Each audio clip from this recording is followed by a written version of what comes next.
नमस्कार सर्वांना. नमस्कार सर्वांना. गुड इव्हनिंग सर्वांना. नमस्कार.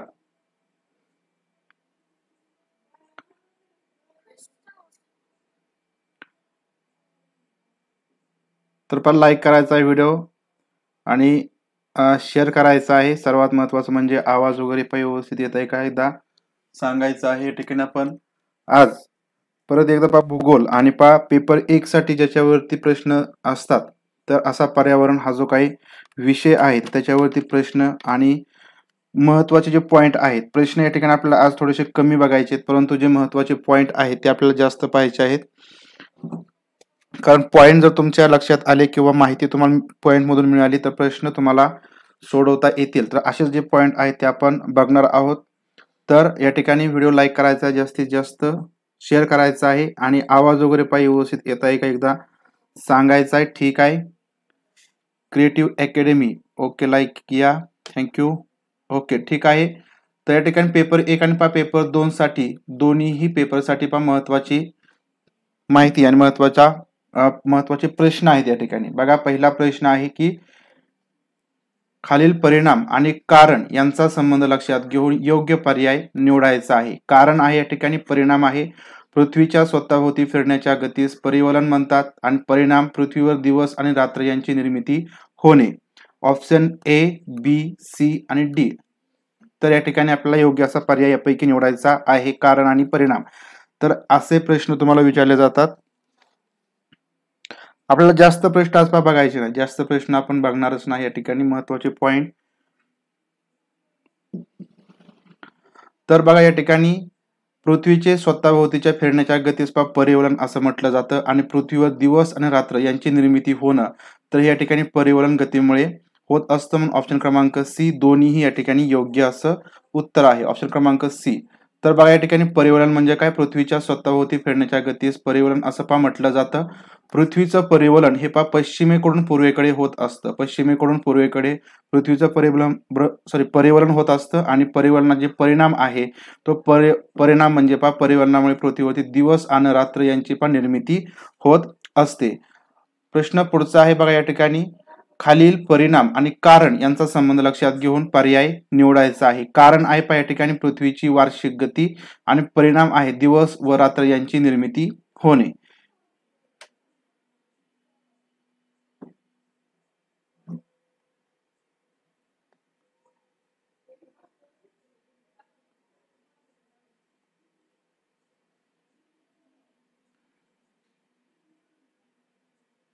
खतरों के खिलाडी क्या बोल. तर या ठिकाणी बघा, कारण आहे पृथ्वीची वार्षिक गती आणि परिणाम दिवस व रात्र यांची निर्मिती होणे. ऑप्शन या ठिकाणी सांगायचे आहेत. तर बघा, या ठिकाणी जी कारण आहे पृथ्वीची वार्षिक गती, तर हे या ठिकाणी आपल्याला बरोबर सांगता येईल. परंतु जो परिणाम आहे की या ठिकाणी दिवस व रात्र यांची निर्मिती, तर हे अयोग्य असा परिणाम आहे. ऑप्शन क्रमांक ए याचं या ठिकाणी उत्तर येणार आहे. आता याचं स्पष्टीकरण तुम्हाला पुढच्या प्रश्नाच्या नंतर मिळेल.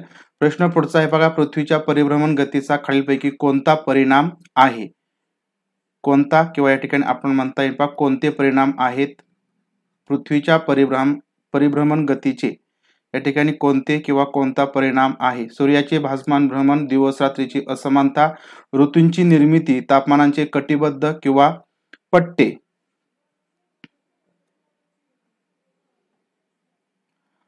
तर या ठिकाणी बघा, पृथ्वीच्या परिभ्रमणाचे खालीलपैकी सर्व या ठिकाणी परिणाम आहेत. 1, 2, 3, 4 सर्व. ऑप्शन क्रमांक डी याचं या ठिकाणी अगदी बरोबर उत्तर येणार आहे. पृथ्वीच्या परिभ्रमणाचे हे परिणाम आहेत. सूर्याचं भासमान भ्रमण, दिवस रात्रींची असमानता, ऋतूंची निर्मिती होते, तापमानांचे कटिबंध किंवा पट्टे निर्माण होतात. याचं जे कारण आहे ते म्हणजे पृथ्वीची परिभ्रमण गती. या ठिकाणी बघा, आता पृथ्वीची परिभ्रमण गती म्हणजे काय? तर सूर्याच्या प्रचंड गुरुत्वाकर्षणामुळे पृथ्वी सूर्याभोवती फिरत असते. पृथ्वीची परिभ्रमण कक्षा ही लंबवर्तुळाकार असते. लक्षात घ्यायचं आहे पृथ्वीची परिभ्रमण कशी असते? तर लंबवर्तुळाकार असते.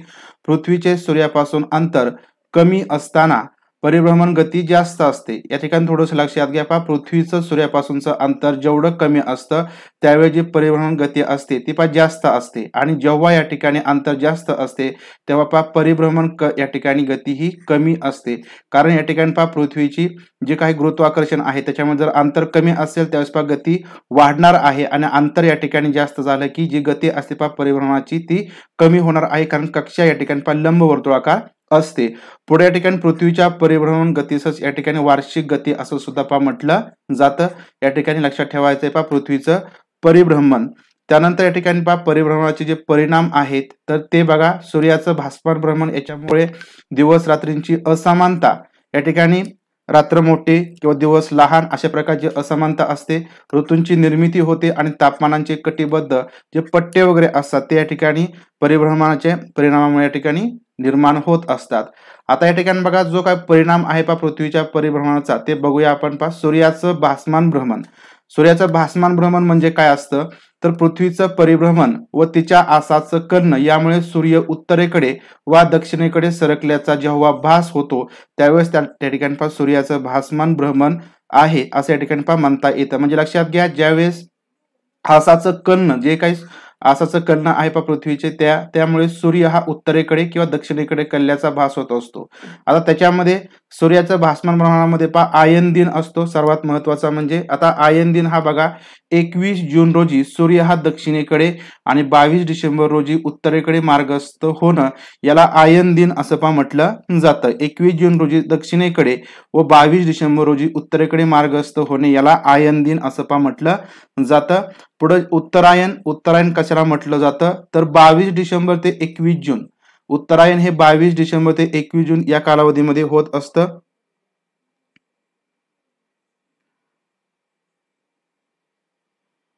म्हणजे 21 जून पासून आपण म्हणूया सुरू होतं. त्यानंतर 21 जून रोजी सूर्य हा कर्कवृत्तावरती 23.5 उत्तर अक्षांशावरती असतो तेव्हा उत्तरायण पहा पूर्ण होतं. लक्षात घ्या, उत्तरायण पूर्ण होतं. एक ठिकाणी 23.5 उत्तर अक्षांशावरती सूर्य असतो कर्कवृत्तावरती त्यावेळेस उत्तरायण हे पहा पूर्ण होतं. उत्तर गोलार्धात उन्हाळा असतो त्यावेळेस काय असतो पहा उत्तर गोलार्धामध्ये उत्तरायणामध्ये या ठिकाणी उत्तर गोलार्धामध्ये उन्हाळा हा ऋतू असतो. दक्षिण गोलार्धामध्ये पहा हिवाळा हा ऋतू असतो. लक्षात घ्यायचं आहे बघा की उत्तरायणामध्ये या ठिकाणी उत्तर गोलार्धामध्ये कोणता ऋतू असतो, दक्षिण गोलार्धामध्ये कोणता ऋतू असतो. 21 जून हा या ठिकाणी उन्हाळा आयन दिन म्हणून पहा ओळखला जातो. 21 जून उन्हाळा आयन दिन. तर उत्तरायणाविषयी माहिती. पुढे या ठिकाणी बघा दक्षिणायन तर 21 जून ते 22 डिसेंबर 21 जून पासून ते 22 डिसेंबर तर हा दक्षिणायन कालावधी म्हणून ओळखला जातो. 22 डिसेंबर रोजी सूर्य हा मकर वृत्तावरती असतो तर 23.5 दक्षिण अक्षवृत्त असतो तेव्हा या ठिकाणी दक्षिणायन पहा पूर्ण होतं.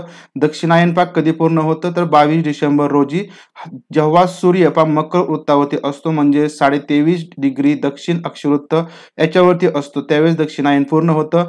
त्यावेळेस दक्षिणायनामध्ये दक्षिण गोलार्धामध्ये बघा उन्हाळा असतो, उत्तर गोलार्धामध्ये हिवाळा असतो आणि 22 डिसेंबर हा दिन हिवाळा आयन दिन म्हणून पहा ओळखला जातो. तर असं हे दक्षिणायन आणि पहा उत्तरायण लक्षात ठेवायचं आहे, त्याच्यावरती महत्वाचे पॉइंट. आता या ठिकाणी दिवस रात्रींची असमानता, परिभ्रमण कक्षेमुळे दिवस रात्रींची असमानता कशा प्रकारे निर्मिती होते तर परिभ्रमण काळामध्ये पृथ्वीच्या आसाच्या कलनामुळे या ठिकाणी दिवस रात्रींची असमानता निर्माण होते. या ठिकाणी हे आसाचं जे कर्ण आहे त्या ठिकाणी हा परिणाम आपण या ठिकाणी म्हणूया, आणि म्हणजेच याच्यामुळे या ठिकाणी काय होतं तर पहा दिवस रात्रींची असमानता निर्माण होते. तर जो गोलार्ध सूर्याकडे कलतो, लक्षात घ्या, जेव्हा जो गोलार्ध सूर्याकडे कलतो त्या गोलार्धामध्ये दिवस हा 12 तासांपेक्षा मोठा आणि रात्र ही 12 तासांपेक्षा लहान असते. म्हणजे जो गोलार्ध सूर्याकडे कलत असतो त्या गोलार्धामध्ये दिवस 12 तासांपेक्षा मोठा, दिवस मोठा आणि रात्र 12 तासांपेक्षा लहान असते. कोणताही गोलार्ध हा सूर्याकडे कललेला नसतो तेव्हा दिवस व रात्र समसमान म्हणजे 12 तासांचेच असतात. म्हणजे या ठिकाणी कोणताही गोलार्ध हा या ठिकाणी आपण म्हणूया स्थिर असेल, कॉन्स्टंट असेल, तो या ठिकाणी सूर्याकडे कललेला नसतो त्यावेळेस दिवस आणि रात्र ही 12-12 तासांची असते. आता 12-12 तासांची रात्र कधी असते तर 22 मार्च व 23 सप्टेंबर 22 मार्च आणि 23 सप्टेंबर दिवस आणि रात्र हे 12 तासांचे असतात, कारण या दोन्ही दिवशी दोन्ही गोलार्ध सूर्यापासून समान अंतरावरती असतात। या ठिकाणी लक्षात घ्या की 22 मार्च आणि 23 सप्टेंबर या दिवशी दिवस आणि रात्र समान असण्याचं कारण काय, तर या दोन्ही दिवशी दोन्ही गोलार्ध हे सूर्यापासून समान अंतरावरती असतात, हे कारण लक्षात घ्यायचं आहे। पुढं 22 मार्च व 23 सप्टेंबर या दिवशी प्रकाश उत्तर व दक्षिण ध्रुवातून जात असतं, तर याला या ठिकाणी विषुव दिन असं म्हटलं जातं। म्हणजे 22 मार्च व 23 सप्टेंबर तर हे विषुव दिन म्हणून ओळखले जातात, कारण त्या दिवशी प्रकाश उत्तर आणि दक्षिण ध्रुवामधून जातं। पुढे या ठिकाणी ऋतूंची निर्मिती हे एक परिणाम आहे। ऋतूंची निर्मिती कशा प्रकारे होते, तर जेव्हा उत्तर गोलार्धामध्ये उन्हाळा तेव्हा दक्षिण गोलार्धामध्ये हिवाळा असतो, या ठिकाणी विरुद्ध असतं। तर 22 मार्च ते 23 सप्टेंबर हा उत्तर गोलार्धामध्ये असतो, त्यावेळेस उन्हाळा असतो, उत्तर गोलार्धामध्ये उन्हाळा असतो। त्यानंतर दक्षिण गोलार्धामध्ये त्यावेळेस हिवाळा असतो। 22 मार्च ते 23 सप्टेंबर उत्तर गोलार्धामध्ये उन्हाळा असतो आणि दक्षिण गोलार्धात त्याच वेळेस हिवाळा असतो। तर 23 सप्टेंबर ते 22 मार्च या कालावधीमध्ये उत्तर गोलार्धामध्ये हिवाळा असतो आणि दक्षिण गोलार्धामध्ये उन्हाळा असतो। तर अशा प्रकारे ही ऋतूंची निर्मिती उन्हाळा आणि हिवाळा, तर हे ऋतू उत्तर आणि दक्षिण गोलार्धामध्ये कधी असतात, तर हे थोडंसं लक्षात ठेवायचं आहे। पुढे या ठिकाणी बघा आता प्रश्न, भूकंप तरंगाची नोंद करण्यासाठीचं यंत्र कोणतं? भूकंप तरंगाची नोंद करायची असेल तर त्यासाठीचं यंत्र म्हणून या ठिकाणी खालीलपैकी कोणत्या यंत्राचा वापर केला जातो? सिस्मोग्राफ, सिस्मोमीटर, रिश्टर स्केल यापैकी नाही।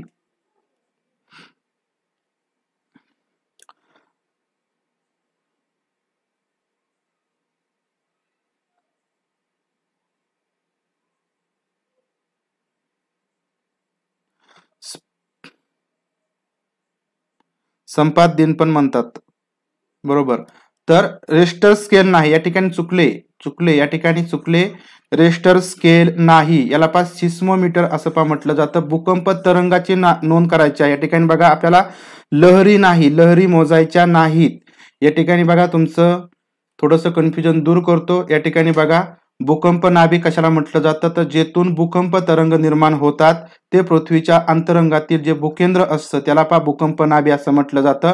अपिकेंद्र कशाला म्हटलं जातं, तर भूकंप नाभीचा भूपृष्ठावरील भाग, तर हा अपिकेंद्र म्हणून ओळखला जातो। आता बघा सिस्मोग्राफ हा जो काय भूकंपाचा आलेख तयार केला जातो त्या आलेखाला या ठिकाणी सिस्मोग्राफ असं म्हटलं जातं, किंवा या यंत्राच्या साहाय्याने भूकंपाचा आलेख तयार केला जातो। आता बघा सिस्मोमीटर, तर भूकंप तरंगाची नोंद हे भूकंप लेख यंत्र म्हणजे सिस्मोमीटरच्या साहाय्याने केलं जातं। या ठिकाणी प्रश्नामध्ये तुम्हाला भूकंप तरंग विचारलेलं होतं, या ठिकाणी तुम्ही भूकंप लहरी तर याचं आन्सर दिलं। या ठिकाणी बघा रिश्टर स्केल जे यंत्र आहे ते भूकंप लहरी मोजण्याचं एकक आहे। भूकंप लहरी आणि भूकंप तरंग याच्यामध्ये थोडासा फरक आहे, या ठिकाणी लक्षात घ्या थोडंसं।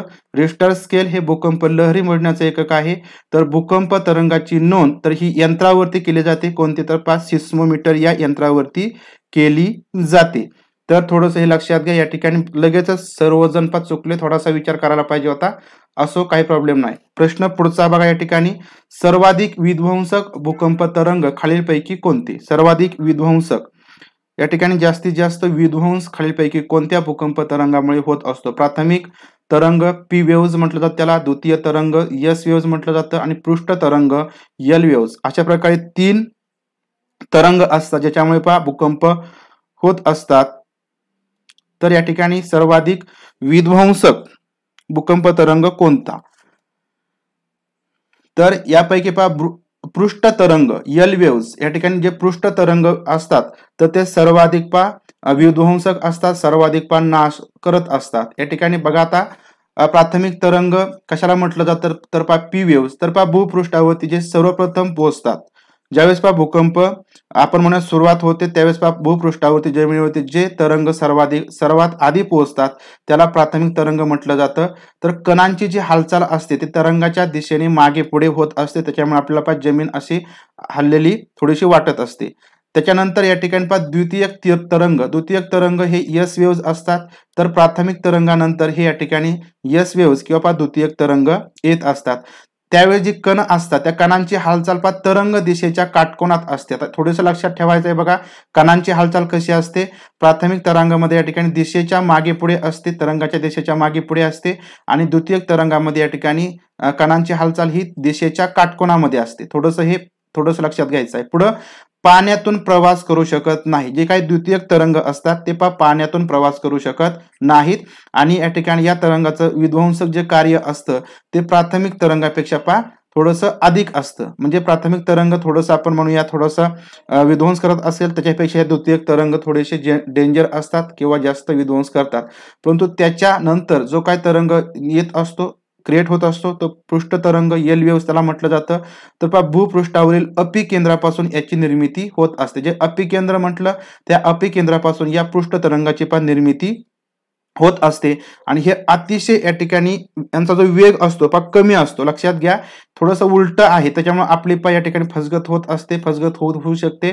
जे पृष्ठ तरंग असतात त्यांचा वेग खूप कमी असतो, परंतु वेग जरी कमी असला तरी सुद्धा त्यांचं जे विध्वंसक कार्य आहे ते या ठिकाणी मोठ्या प्रमाणामध्ये असतं. त्याच्यामुळे या ठिकाणी थोडंसं लक्षात ठेवायचं आहे. जे पृष्ठ तरंग असतात त्यांचा वेग खूप कमी असतो, परंतु त्यांचं सर्वाधिक विध्वंसक कार्य असतं. तुम्हाला जर या ठिकाणी 2 विधाने दिली, त्याच्यामध्ये तुम्हाला एक असं विधान दिलं की पृष्ठ तरंग तर हे सर्वाधिक विध्वंसक करतात, आणि दुसरं विधान तुम्हाला त्या ठिकाणी असं दिलं जाऊ शकतं की या ठिकाणी या पृष्ठ तरंगाचा वेग अतिशय जास्त असतो. म्हणजे आपण काय संबंध लावणार की यांचा वेग जास्त असतो त्याच्यामुळे सर्वाधिक हे विध्वंसक करतात.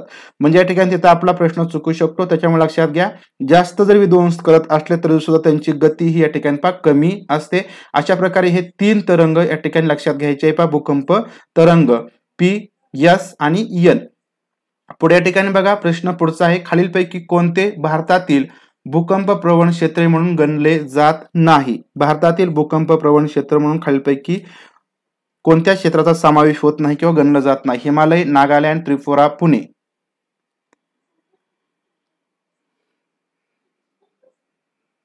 11 जिओग्राफी 1 लेसन. बरोबर, अगदी बरोबर. या ठिकाणी तुम्हाला कुठेही याची माहिती मिळेल, परंतु आपल्याला माहिती परीक्षेच्या दृष्टीने बघायची असते. तुम्हाला जिथं माहिती मिळेल ती वाचायची. तुम्हाला गुगलवरती तुम्ही शोधा, कुठेही शोधा, परंतु प्रश्नाच्या दृष्टीने शोधायचे आहे.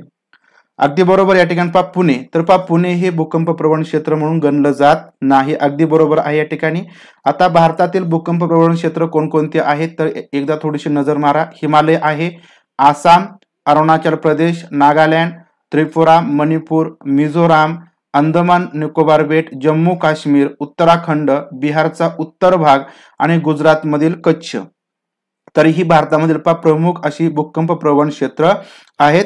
तर हे या ठिकाणी भूकंप प्रवण क्षेत्र म्हणजे त्या ठिकाणी भूकंप होण्याचे चान्सेस जास्त असतात, किंवा जे भूकंप आहे म्हणजे भूगर्भाखाली ज्या हालचाली असतात त्या या ठिकाणी कंटिन्यू चालू असतात. कधीही त्या ठिकाणी भूकंप होऊ शकतो. आणि या ठिकाणी जर महाराष्ट्रामधील तुम्हाला विचारलं तर कोयना, पाटणमधील जे कोयना आहे त्या ठिकाणी भूकंप प्रवण क्षेत्र, त्या ठिकाणी नेहमी भूकंप धक्के बसत असतात. ते थोडंसं लक्षात ठेवायचं आहे.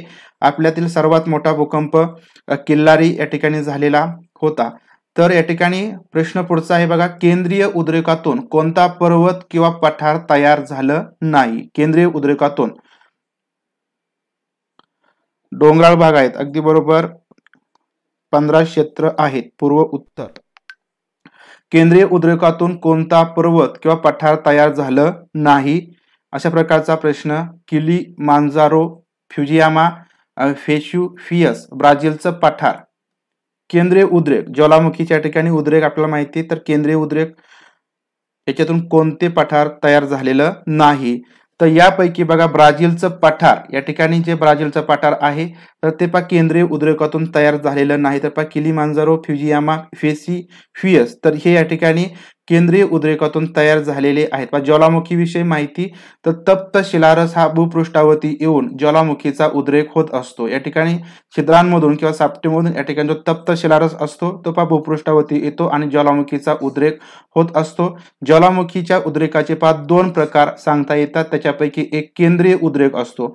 केंद्रीय उद्रेक म्हणजे या ठिकाणी नळीसारख्या अरुंद मार्गामधून ज्या ठिकाणी छिद्र असेल तर त्या नळीसारख्या अरुंद मार्गातून लावा म्हणजे शिलारस वाफ, वायू, दगड, धूळ तर इत्यादी प्रमाणात या ठिकाणी वेगाने बाहेर पडून मोठा स्फोट होतो आणि अशा स्फोटामधून या ठिकाणी केंद्रीय उद्रेकामधून शंक्वाकार पर्वत किंवा घुमटाकार टेकड्यांची निर्मिती होत असते. लक्षात घ्या, केंद्रीय उद्रेकामधून शंक्वाकार पर्वत किंवा घुमटाकार टेकड्यांची निर्मिती होत असते आणि या केंद्रीय उद्रेकातून आफ्रिकेतील किलिमांजारो, जपानमधील फ्युजियामा, इटलीतील व्हेसिफियस आणि माउंट येथील एटना तर हे पर्वतपात तयार झालेले आहे. ज्वालामुखीच्या उद्रेकातून, केंद्रीय उद्रेकातून हे पर्वत तयार झालेले आहेत. थोडंसं लक्षात ठेवायचं आहे, यांच्याबद्दल हे साम्य आहे. त्याच्यामुळे तुम्हाला गटात न बसणारी असे शब्द तुम्हाला या ठिकाणी विचारले जाऊ शकतात. आफ्रिकेतील किलिमांजारो, जपानमधील जगांमधील झाले जपानमधील फ्युजियामा, इटलीतील व्हेसिफियस आणि माउंट एटना. तर भारतामध्ये 1994 मध्ये अंदमान द्वीप समूहातील ब्यारन बेटावरती ज्वालामुखीचा केंद्रीय उद्रेकपात झालेला आहे. भारतामध्ये 1994 मध्ये अंदमान द्वीप समूहातील जे ब्यारन बेट आहे त्याच्यावरती ज्वालामुखीचा केंद्रीय उद्रेक झालेला आहे. पुढचा या ठिकाणी प्रकार असतो भेगी उद्रेक. भेगी उद्रेक या ठिकाणी त्या सापटीमधून किंवा या ठिकाणी आपण म्हणूया जे काय होल वगैरे छिद्र वगैरे असेल त्याच्यामधून जो लावा व इतर तप्त द्रव पदार्थ भूपृष्ठाच्या लांब भेगेतून बाहेर फेकले जातात. या ठिकाणी बाहेर फेकले तर इथे स्फोट होत नाही. तर याच्यामधून बेसाल्टचे जे पठारे आहेत ते निर्माण होत असतात. आता याच्यामध्ये जे पठार निर्माण झालेलं आहे भारतामध्ये दख्खनचं पठार हे बेसाल्टच्या खडकापासून म्हणजेच भेगी उद्रेकातून तयार झालेलं आहे. ब्राझीलचं पठार सुद्धा या ठिकाणी दक्षिण अमेरिकेमधील आहे आणि सौदी अरेबियाचं पठार पश्चिम आशियामधील हे भेगी उद्रेकातून तयार झालेली आहेत. तर ही पठारे या ठिकाणी लक्षात ठेवा पर्वत केंद्रीय उद्रेकातून वरती तयार झालेली आहेत. प्रश्न पुढचा, चंद्राच्या परिभ्रमण गतीचा कोणता एक परिणाम नाही? चंद्राच्या परिभ्रमण गतीचा खालीलपैकी कोणता एक परिणाम नाही? चंद्रकला, भरती ओहोटी, दिवस रात्र, भरतीच्या वेळा बदलणे. 2017 मध्ये अंदमानवर झाला.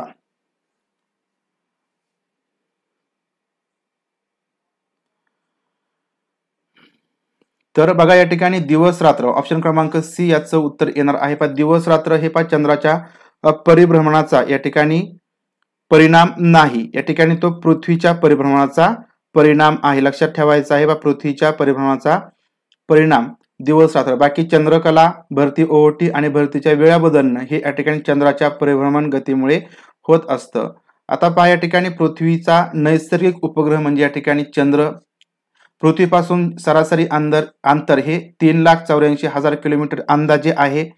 त्यानंतर या ठिकाणी नक्षत्रमास या ठिकाणी कन्सेप्ट आता बघा थोड्याशा नक्षत्रमास. तर चंद्राचा परिवलन म्हणजे स्वतःभोवती फिरणं, तर काळ व परिभ्रमण म्हणजे चंद्र पृथ्वीभोवती फिरतो. काळ या ठिकाणी सारखाच असतो 27 दिवस 7 तास 43 मिनिटे 11.3 सेकंद. जो काय नक्षत्र मास असतो तर नक्षत्र मास या दिवशी या ठिकाणी चंद्राचा जो परिवलन काळ आणि या ठिकाणी परिभ्रमण जो काळ असतो तो सारखाच असतो 27 दिवस 7 तास 43 मिनिटे 11.3 सेकंद.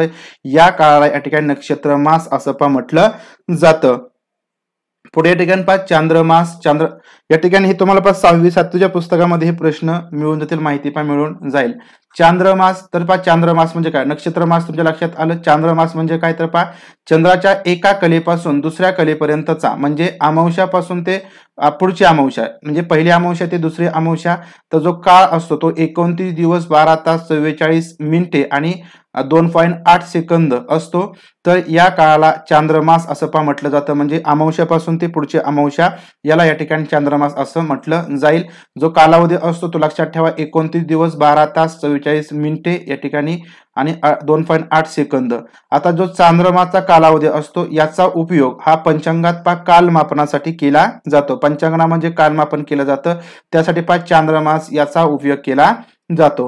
आता परिभ्रमण गतीचे परिणाम म्हणजे चंद्राच्या परिभ्रमण गतीचे परिणाम काय काय आहेत? तर चंद्रकला दृष्टीस पडणे, सागराला भरती ओहोटी येणे आणि पृथ्वीवरील ज्या भरत्या येतात तर त्या भरतीच्या वेळा बदलणे किंवा त्या बदलतात याला या ठिकाणी परिभ्रमण गतीचे परिणाम. ऐकू येत नाही भाग्यश्री गोड मॅम, ऐकू येत नाही असं कोणाला होतंय का? तर या ठिकाणी बघा पौर्णिमेच्या दिवशी चंद्र आणि सूर्य यांच्यामध्ये पृथ्वी असते. जेव्हा पौर्णिमा असते, लक्षात घ्या जेव्हा पौर्णिमा असते त्या पौर्णिमेच्या दिवशी चंद्र आणि सूर्य यांच्यामध्ये पृथ्वी असते आणि अमावस्येच्या दिवशी पृथ्वी व सूर्य यांच्यामध्ये चंद्र असतो. लक्षात घ्या, याच्यामध्ये थोडासा फरक आहे. पौर्णिमेच्या दिवशी काय होतं, तर सूर्य आणि चंद्र यांच्यामध्ये पृथ्वी असते, तर अमावस्येच्या दिवशी पृथ्वी आणि सूर्य यांच्यामध्ये चंद्र असतो. त्याच्यामुळे अमावस्येच्या दिवशी काळी रात्र असते आणि पौर्णिमेच्या दिवशी या ठिकाणी बघा लख्ख उजेड असतो. तर हे या ठिकाणी बघा थोडंसं लक्षात ठेवा, इथं उजेड असतो, या ठिकाणी काळी रात्र कशामुळे असते, तर पृथ्वी आणि सूर्य यांच्यामध्ये चंद्र असतो याच्यामुळे. प्रश्न या ठिकाणी थोडेसे आपले संपलेत, एकच प्रश्न होईल पुढे. तर आता या ठिकाणी बघा आज पौर्णिमा आहे. एका दिवसात 2 वेळा भरती आणि ओहोटी येते. आपण पुढे बघणार आहोत त्याच्यावरती प्रश्न हे असेल तुम्हाला. तर बघा खंडग्रास चंद्रग्रहण, आता ग्रहणाविषयीची माहिती. खंडग्रास चंद्रग्रहण पृथ्वीच्या चंद्रावरील सावलीमुळे चंद्राचा केवळ थोडाच भाग झाकणे म्हणजे अंशतः भाग झाकणे, त्याला खंडग्रास चंद्रग्रहण असं म्हटलं जातं. तर खग्रास चंद्रग्रहण म्हणजे या ठिकाणी पृथ्वीच्या सावलीमुळे संपूर्ण चंद्र झाकला जाणे म्हणजे संपूर्ण चंद्र झाकला जातो, त्याला या ठिकाणी खग्रास चंद्रग्रहण असं म्हटलं जातं. खंडग्रास म्हणजे अंशतः आणि खग्रास म्हणजे पूर्ण. तर एवढंच या ठिकाणी लक्षात ठेवा. पुढे या ठिकाणी बघा चंद्रग्रहणाचं अयोग्य वैशिष्ट्य सांगा. या ठिकाणी प्रश्न आहे 9वा आणि शेवटचा प्रश्न आहे आजच्या आपल्या सेशन मधला. चंद्रग्रहणाचं अयोग्य चुकीचं वैशिष्ट्य सांगायचं आहे. वैशिष्ट्य बघा पहिलं की प्रत्येक पौर्णिमेत चंद्रग्रहण होत नाही. चंद्र, पृथ्वी व सूर्य एकाच सरळ रेषेत असतात. म्हणजे ज्यावेळेस चंद्रग्रहण होत असेल तेव्हा खग्रास चंद्रग्रहण जास्तीत जास्त 2 तास 45 मिनिटे टिकतं. वर्षातून कमीत कमी 2 व जास्तीत जास्त 3 चंद्रग्रहणे होतात.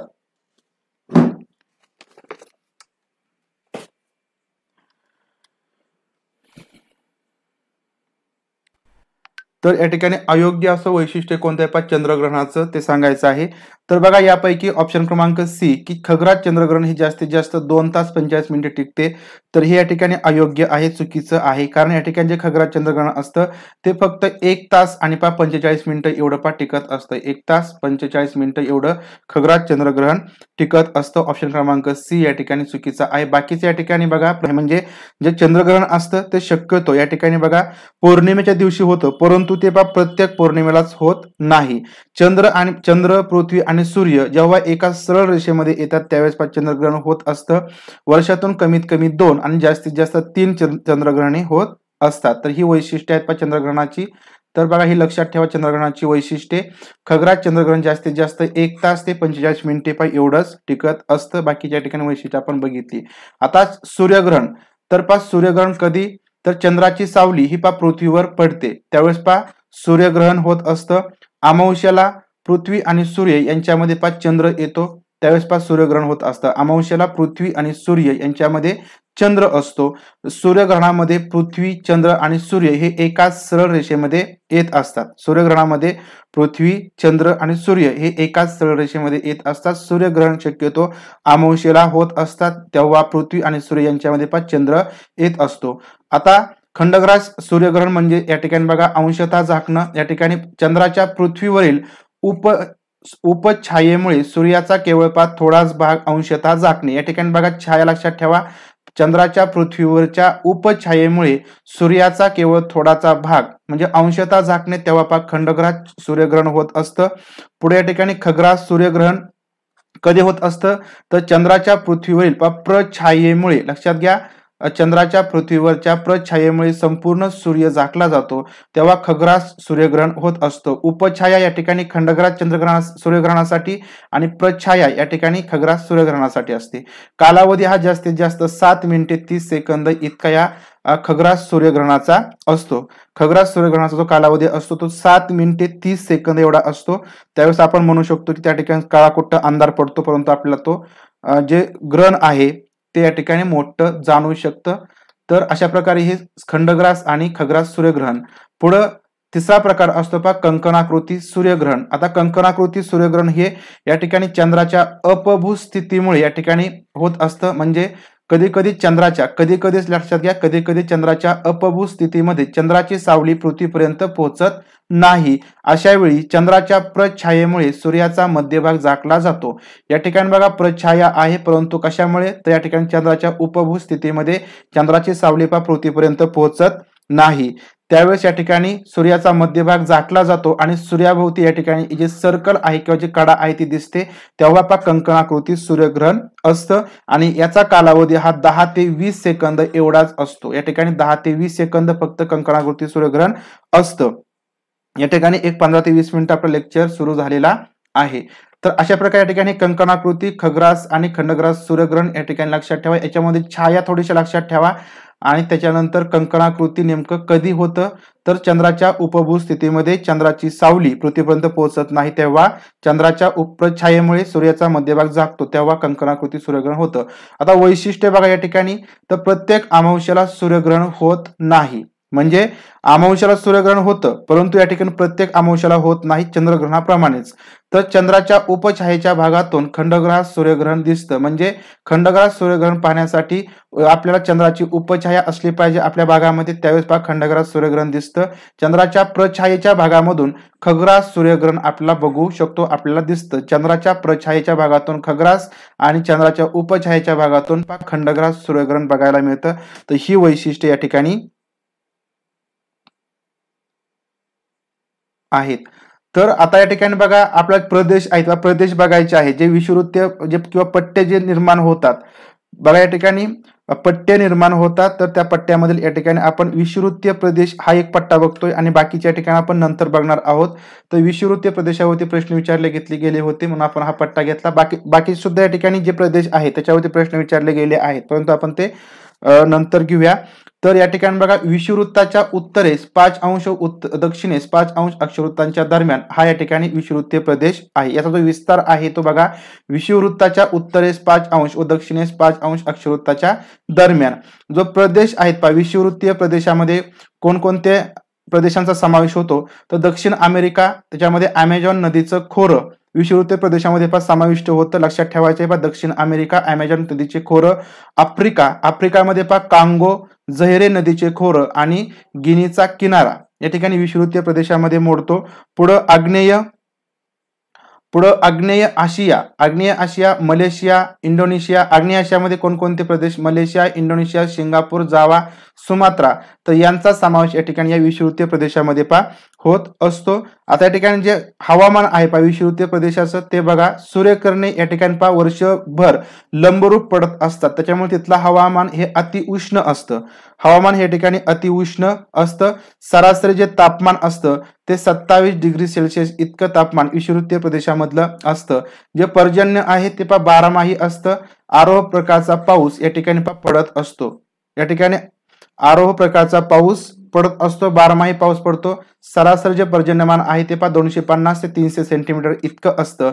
आता प्रमुख वृक्ष बघा, विषुववृत्तीय प्रदेशामध्ये जे प्रमुख वृक्ष आहेत त्याच्यावरती प्रश्न विचारला गेला होता।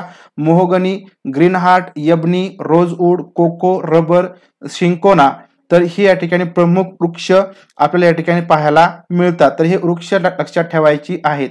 आता प्राणी नेमके कोणकोणते असतात या ठिकाणी, तर बघा चिंपांझी, गोरिला ही माकडे आणि काही सरपटणारे प्राणी या ठिकाणी आपल्याला पाहायला मिळतात। ब्लर होतंय, कोरोनावरती क्वेश्चन येणार का, तर पहा कोरोनावरती तुम्हाला एखादा विज्ञानमध्ये वगैरे प्रश्न विचारला जाऊ शकतो, पण त्याच्यावरती एखादा प्रश्न कदाचित पण येऊ शकतो किंवा त्याची लक्षणं म्हणा किंवा याच्यावरती विज्ञानमध्ये तुम्हाला प्रश्न 100% येऊ शकतो कोरोनावरती। तर या ठिकाणी जे प्राणी आहेत पहा चिंपांझी, गोरिला इत्यादी माकडे आणि सरपटणारे प्राणी आढळतात। मानवी जीवन या ठिकाणी तुरळक अशी लोकसंख्या आढळते, याचं कारण म्हणजे त्या ठिकाणी निरुत्साही हवामान आहे, त्या ठिकाणी उष्ण हवामान आहे त्याच्यामुळे। आता या ठिकाणी कांगो खोऱ्यामध्ये पहा पिग्मी जमात आढळते, जी जमात आहे पहा लोकांची, तर ती या ठिकाणी पहा पिग्मी जमात कुठे आढळते, तर पहा विषुववृत्तीय प्रदेशामध्ये आढळते आणि ती या ठिकाणी कांगो खोऱ्यामध्ये आढळते। अमेझॉन खोऱ्यामध्ये या ठिकाणी बोरो इंडियन ही जी जमात आहे ते अमेझॉन खोऱ्यामध्ये आढळते, लक्षात घ्या विषुववृत्तीय प्रदेशामध्ये। मलेशियामध्ये पहा सेमँग प्रमुख ही जमात असते। सेमँग ही जी जमात आहे प्रमुख जमात ही मलेशिया तर या प्रदेशामध्ये आढळते। त्यानंतर इंडोनेशियातील जावा बेटावरती सधन शेती केली जाते, सधन शेती जावा बेटावरती केली जाते जे इंडोनेशियामध्ये आहे। मलेशियामध्ये रबराची लागवड केली जाते। पिकांसंदर्भामध्ये बघा मलेशियामध्ये रबराची लागवड केली जाते। घाना आणि नायजेरियामध्ये कोको, कॉफी यांची लागवड केली जाते। कोको आणि कॉफी यांची घाना नायजेरियात पण लागवड केली जाते. तर ही माहिती या ठिकाणी थोडीशी लक्षात ठेवा. विषुववृत्तीय प्रदेशाविषयी जो विस्तार आहे तो लक्षात घ्या. या ठिकाणी कोणकोणते प्रदेश आहेत, प्रदेश त्याच्यामधील प्राणी कोणते आढळतात, झाडे किंवा वृक्ष कोणकोणते आहेत, जमात कोणत्या आहेत, त्या थोड्याशा ठिकाणी लक्षात ठेवा. पेपर 1 मध्ये फक्त एवढेच प्रश्न तुम्हाला विचारले जातात. आता या ठिकाणी बघा, याच्यावर तुम्हाला बऱ्याच वेळा प्रश्न आलेले आहेत. तर या ठिकाणी पहा, कचरा विघटन होण्यामध्ये या ठिकाणी किती वेळ लागतो, कचरा विघटन होण्यासाठी किती वेळ लागतो. तर या संदर्भात माहिती या ठिकाणी बघा. तर जे पहा, आपण काय केळीची टरपाले जे कलिंगडाचं टरपाल वगैरे असतं, तर ते पूर्णपणे विघटन होण्यासाठी 3 ते 4 आठवड्यांचा कालावधी लागतो. 3 ते 4 आठवड्यांचा कालावधी. कलिंगडाची आपण टरपाल टाकली, खाऊन टाकली, 3 ते 4 आठवड्यांचा कालावधी लागतो. केळीच्या टरपाल्यांसाठी सुद्धा 3 ते 4 आठवड्यांचा कालावधी लागतो. जे खोकी असतात बघा, पुठ्ठ्याची खोकी असतील किंवा आपल्या ज्या पिशव्या आहेत आता निघालेल्या, तर त्यासाठी या ठिकाणी 1 ते 2 महिन्यांचा कालावधी पूर्णपणे विघटनासाठी लागतो.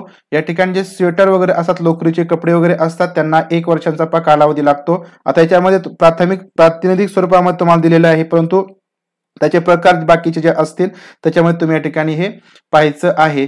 त्यानंतर जे रबरी बूट वगैरे असतात किंवा या ठिकाणी चामडी बूट असतात, चामड्या बुटांसाठी 40 ते 50 वर्ष इतका कालावधी लागतो. त्यानंतर या ठिकाणी जे टीनचे डबे वगैरे असतात त्यांना 50 ते 100 वर्ष इतका कालावधी लागतो.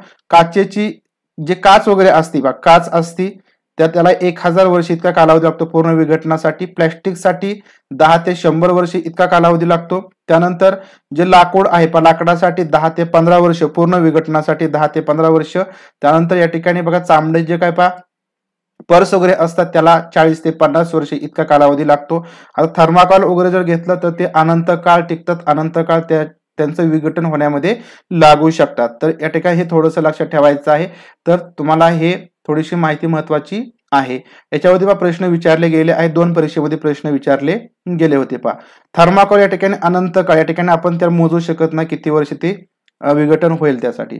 तर आता बघा, वायू प्रदूषके, प्रमुख वायू प्रदूषके आपल्याला बघायची आहेत. वायू प्रदूषके म्हणजे या ठिकाणी वायूचं प्रदूषण, हवेचं प्रदूषण होणारे घटक, कारक घटक. तर अतिसूक्ष्म कण. आता बघा, याच्यामध्ये जे प्रदूषके आहेत त्याच्यामध्ये अतिसूक्ष्म कण आहेत.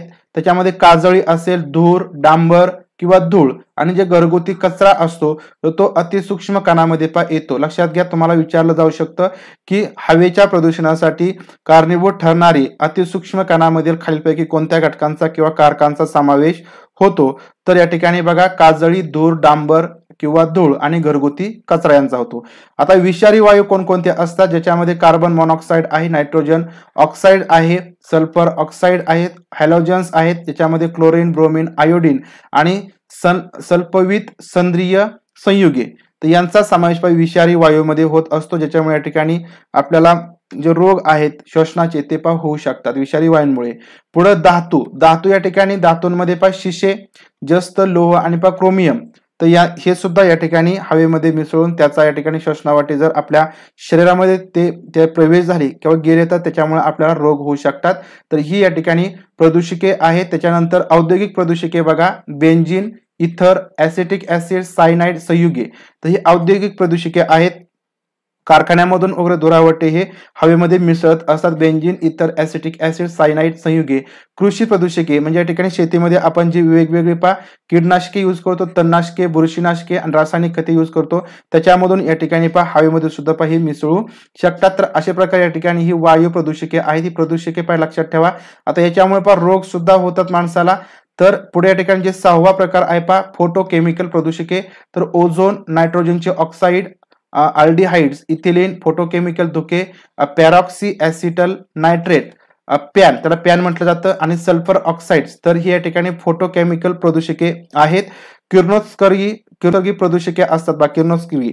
तर किरणोत्सर्गी प्रदूषके आहेत, त्याच्यामध्ये किरणोत्सारी घटक असतात आणि अणु चाचणीमधून जे बाहेर पडणारे किरणोत्सर्ग असतं तर त्यांचा समावेश या किरणोत्सर्गी प्रदूषकामध्ये होत असतो. तर अशा प्रकारे या ठिकाणी ही वायू प्रदूषके वेगवेगळी त्यांच्या घटकानुसार लक्षात ठेवायची आहेत, वर्गीकरणानुसार लक्षात ठेवायची आहेत.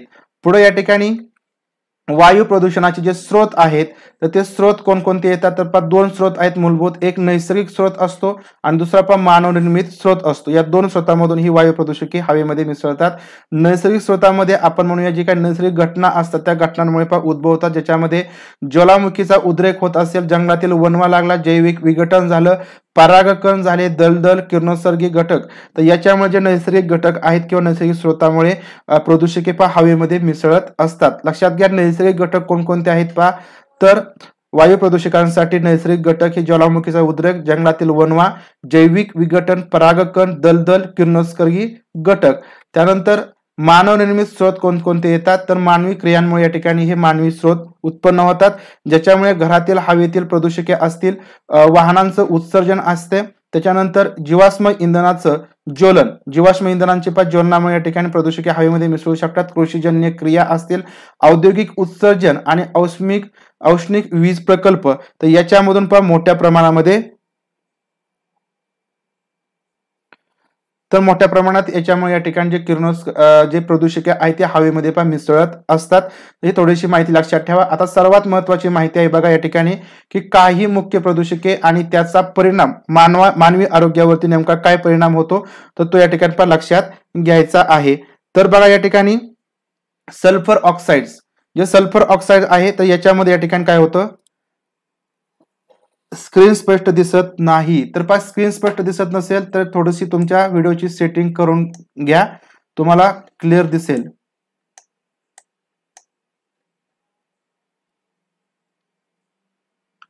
तर बघा या ठिकाणी प्रदूषक आहे, प्रमुख प्रदूषक सल्फर ऑक्साईड, याच्यामुळे काय होतं तर मानवी आरोग्यावरती याचा परिणाम होत असतो.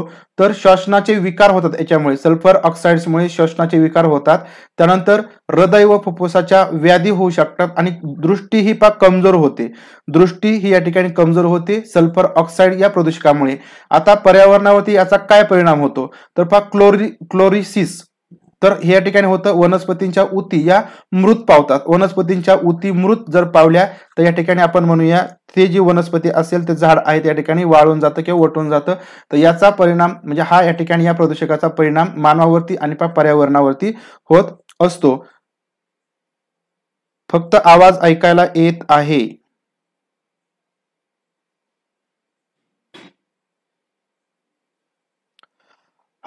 व्हिडिओची क्वालिटी तुमची वाढवा, 360 करा किंवा 200 जी असेल ती करा, तुम्हाला व्हिडिओ क्लिअर दिसेल. पुढे या ठिकाणी बघा प्रदूषके आहेत नायट्रोजन ऑक्साईड, नायट्रोजन ऑक्साईड तर या ठिकाणी महत्वाचं आहे. आता या ठिकाणी यांची संज्ञा लक्षात ठेवा. सल्फर ऑक्साईड म्हणलं की या ठिकाणी SO6 आहे आणि नायट्रोजन ऑक्साईड याच्यामध्ये NOx आहे. तर याच्यामध्ये काय होतं बघा, पॅरॉक्सी ऍसिटल नायट्रेट तयार करतं हे. त्यानंतर श्वसनाचे विकार याच्यामुळे होतात आणि जास्तीत जास्त प्रमाणामध्ये या ठिकाणी हे विषारी असतं. याच्यामुळे पर्यावरणावरती काय परिणाम होतो तर आम्ल पर्जन्य हे नायट्रोजन ऑक्साईडमुळे या ठिकाणी पडतो आणि पिकांची उत्पादकता या ठिकाणी कमी होण्याचं जे महत्वाचं कारण असतं ते हे नायट्रोजन ऑक्साईड प्रदूषक असतं. पुढे या ठिकाणी धूळ, धूर, धुके तर एरोसोल्स, तर यांना एरोसोल म्हटलं जातं. याच्यामुळे मानवी आरोग्यावरती फुफ्फुसांच्या वायू देवाणघेवाणीच्या क्षमतेमध्ये या ठिकाणी अडथळे निर्माण होतात, वायू देवाणघेवाणीच्या क्षमतेमध्ये अडथळे निर्माण होतात आणि या ठिकाणी पर्यावरणावरती प्रकाश परावर्तित करून हवामानावरती परिणाम या ठिकाणी या धूळ, धूर आणि धुकेमुळे होत असतो. पुढे जे कण असतात, कण पदार्थ असतात त्याच्यामुळे PM 2.5 PM 10, तर हे कण पदार्थ आहेत, यांना हे संज्ञा दिले आहेत. तर याच्यामुळे श्वसन संस्थेचे विकार होतात, दमा होतो, फुफ्फुसांचा दाह, फुफ्फुसांची कार्यक्षमता मंदावते, हृदय होणारे या ठिकाणी विषारीकरण, तर हे या ठिकाणी सर्व परिणाम या कण पदार्थामुळे होत असतो. जैवविविधतेवरती याचा विपरीत परिणाम होतो, म्हणजे पानांवरती काळा थर अथवा काजळी जमा होत असेल तर ही या ठिकाणी या प्रदूषकामुळे होत असते. पुढे या ठिकाणी कार्बन मोनॉक्साईड, तर ही या ठिकाणी आपल्याला माहिती आहे की हे वाहनाच्या धुरामुळे या ठिकाणी बाहेर पडू शकतो. रक्ताची ऑक्सिजन वहन क्षमता कमी होते या कार्बन मोनॉक्साईडमुळे, हृदय आणि रक्ताभिसरण संस्थेचे विकार होतात, नवजात बालके, गरोदर स्त्रिया आणि वृद्ध यांना याचा सर्वात जास्त धोका असतो. कार्बन मोनॉक्साईडचा सर्वात जास्त धोका नवजात बालके असेल, गरोदर स्त्रिया आणि वृद्ध यांना असतो. आणि सर्वात महत्वाचं म्हणजे रक्ताची ऑक्सिजन वहन क्षमता या ठिकाणी कमी होते आणि याच्यामुळे सर्वात महत्वाचा पर्यावरणाचा जो परिणाम होतो तो जागतिक तापमानवाढ ही कार्बन मोनॉक्साईड, तर तर हे सर्वात महत्वाचं कारण या जागतिक तापमान वाढीसाठी आहे. ओझोन या ठिकाणी हे प्रदूषक आहे. तर तापमानामधील ओझोनमुळे श्वसन संस्थेचे विकार होतात. तर या ठिकाणी जसे घशाचे त्रास, दमा, फुफ्फुसांचे विकार, छातीत दुखणे, तर हे ओझोनमुळे या ठिकाणी क्रिएट होतं. पुढे या ठिकाणी वनस्पतींवरती याचा विपरीत असा परिणाम होतो.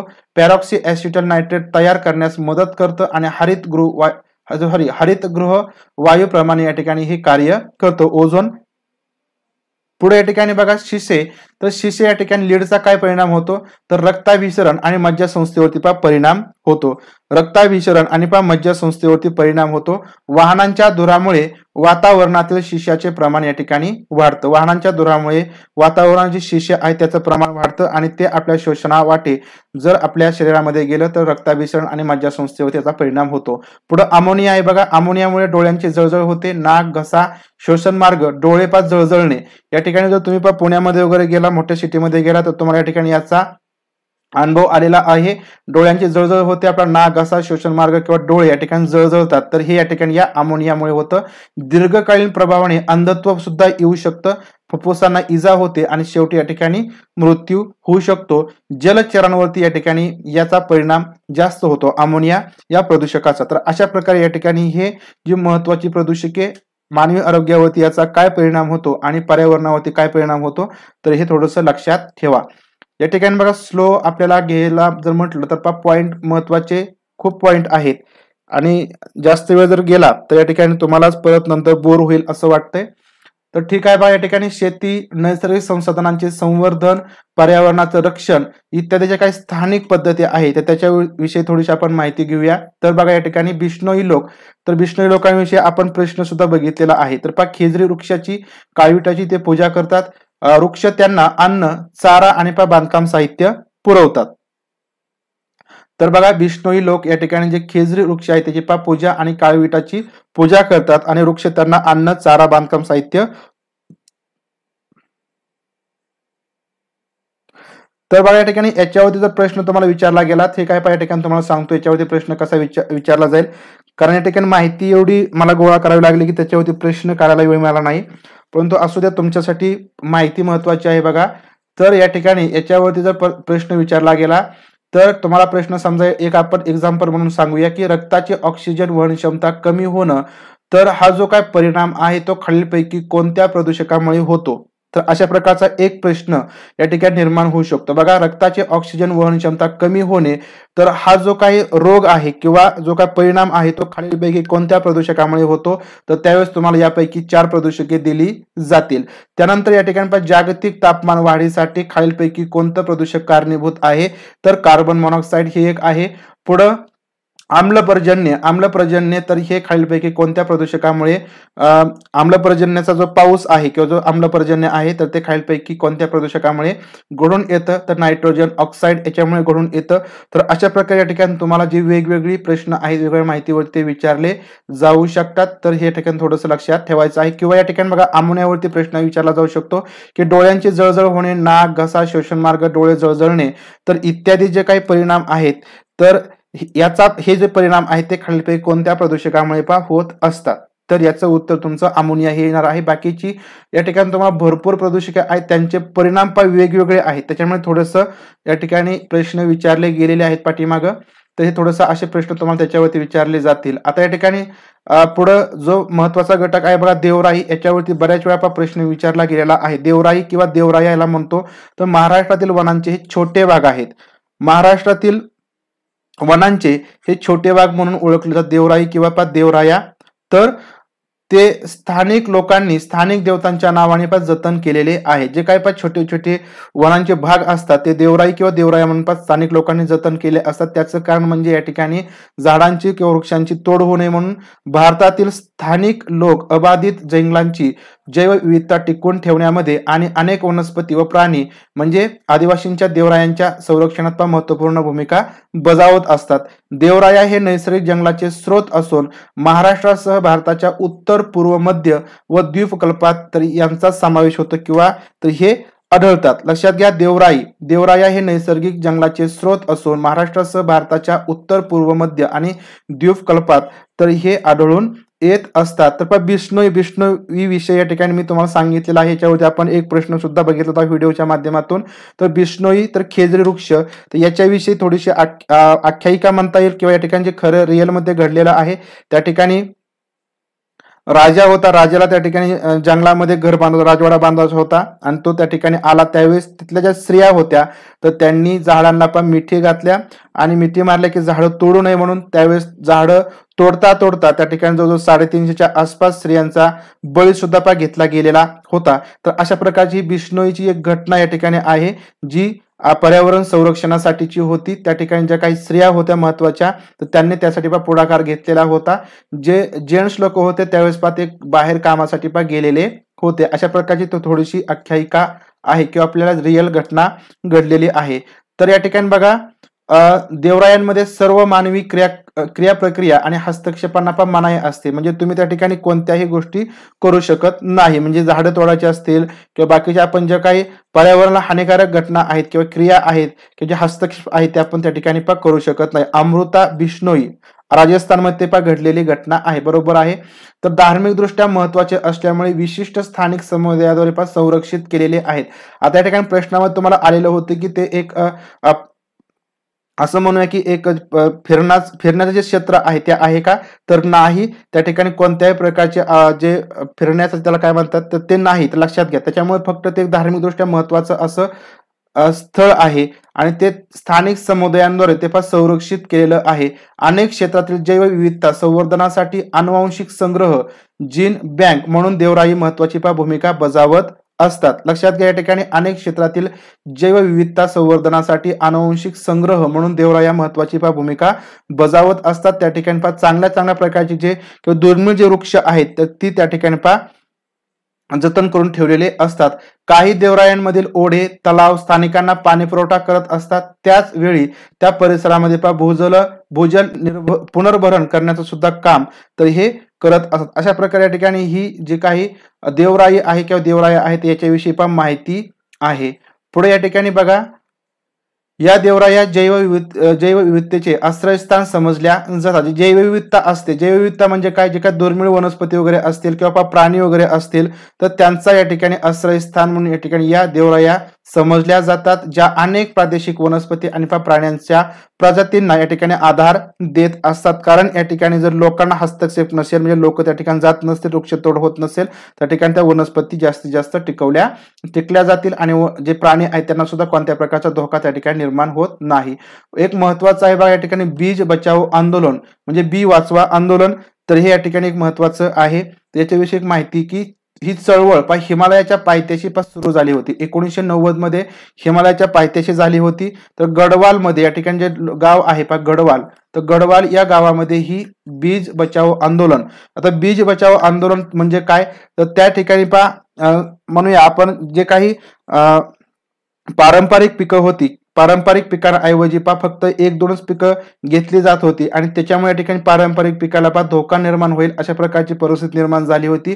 आणि त्याच्यामुळे तेथील गांधीवादी कार्यकर्ते धुमसिंग नेगी, कुंवर प्रसून आणि विजय जरदारी यांनी पुढाकार घेऊन गढवालमध्ये या ठिकाणी ही चळवळ सुरू केलेली होती. त्या ठिकाणी जी पिकं आहेत पारंपरिक पिकं आहेत तर तीच घेतली जातील, बाकीच्या पिकांना त्यांनी विरोध केला आणि म्हणून या ठिकाणी ही जी चळवळ आहे बीज बचाव आंदोलन म्हणून किंवा बीज वाचवा आंदोलन म्हणून ओळखली जाते.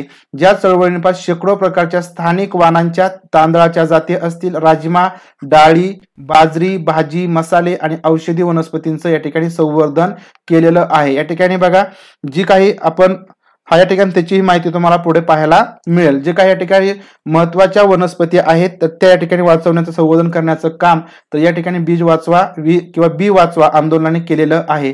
या कार्यक्रमाचा एक भाग म्हणून स्थानिक शेतकऱ्यांच्या शेतामध्ये बरीच विविध प्रकारची पिके सुद्धा या ठिकाणी घेतली जात आहेत. फक्त या ठिकाणी संवर्धन केलेलं नाही तर या ठिकाणी अशाच प्रकारची काही पिकं आहेत ती सुद्धा या ठिकाणी घेतली जातात आणि स्थानिक महिलांच्या गटांनी देखील याला पाठिंबा दिलेला होता. अशा प्रकारे या ठिकाणी ही बीज वाचवा की बीज वाचवा आंदोलन या ठिकाणी गडवालमध्ये झालेलं आहे आणि या ठिकाणी जे कार्यकर्ते आहेत ते थोडेसे लक्षात ठेवा, हिमालयामध्ये झालेलं होतं. या ठिकाणी बघा स्थानिक पिकांचं संवर्धन. आता या ठिकाणी अहमदनगर जिल्ह्यामध्ये जे कोंभाळे गाव आहे त्या कोंभाळे गावामध्ये या ठिकाणी बीज जननी म्हणून ज्यांना ओळखलं जातं त्या राहीबाई पोपरे आहेत पा बीज जननी. तर स्वतःच्या घरामध्ये त्यांनी बियाण्यांची एक बँक स्थापन केलेली आहे. स्थानिक पिकांच्या प्रजातींचं त्यांनी जतन आणि पुनरुज्जीवन केलेलं आहे. तर यांचं सुद्धा एक महत्वाचं असं मोठं कार्य आहे.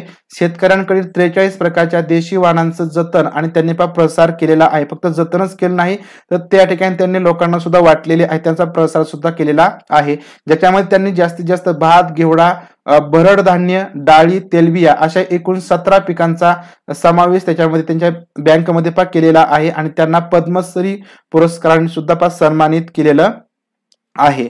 तर अशा प्रकारे या ठिकाणी राहीबाई पोपरे तर यांच्याविषयीची माहिती ज्यांनी आपल्या घरामध्ये स्वतःच्या घरामध्ये बियाण्यांची बँक स्थापन केलेली आहे.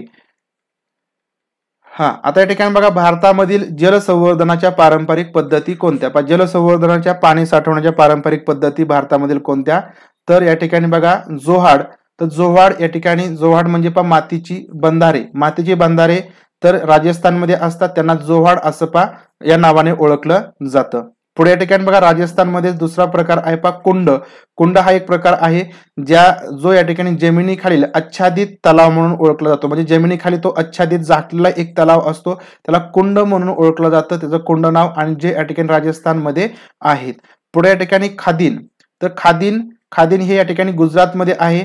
म्हणजे हा पाणी साठवण्याचा पारंपरिक प्रकार आहे. गुजरातमध्ये वाहून जाणारं पाणी अडवणारा लांब मातीचा बंधारा, वाहून जाणारं जे पाणी आहे तर ते अडवणारा लांब मातीचा बंधारा, तर त्याला खादीन असं म्हटलं जातं. गुजरातमध्ये हे आढळतात. पुढे या ठिकाणी जलसाठा चेरुवा.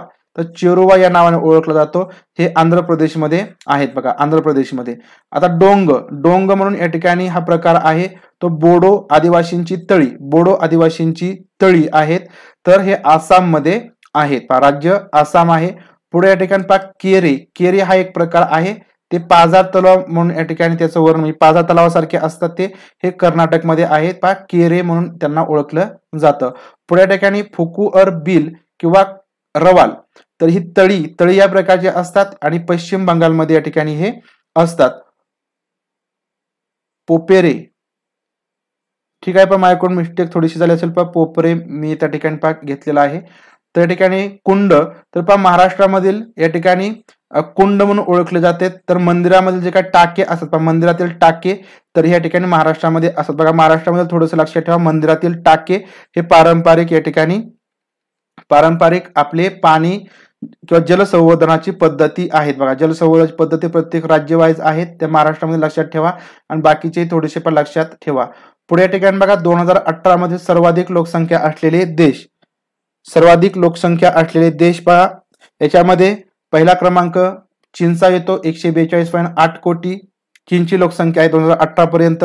भारताचा दुसरा क्रमांक 135.3 कोटी, अमेरिकेचा तिसरा क्रमांक 32.7 कोटी, इंडोनेशियाचा चौथा क्रमांक 26.8 कोटी, ब्राझीलचा पाचवा क्रमांक 20.9 कोटी, पाकिस्तानचा 6वा क्रमांक 21.2 कोटी, रशियाचा 7वा क्रमांक 14.6 कोटी, बांगलादेशचा 8वा क्रमांक 16.9 कोटी 1 कोटी, नायजेरियाचा 9वा क्रमांक 19.6 कोटी, मेक्सिको 12.6 कोटी 10वा क्रमांक. आता या ठिकाणी जी लोकसंख्या आहे कोटीमध्ये तुम्हाला विचारली जाणार नाही, परंतु या ठिकाणी तुम्हाला तिसरा क्रमांक कोणाचा आहे, पाचवा क्रमांक कोणाचा आहे किंवा या ठिकाणी दुसरा क्रमांक कोणाचा आहे, अशा प्रकारचे प्रश्न तुम्हाला या ठिकाणी विचारले जाऊ शकतात.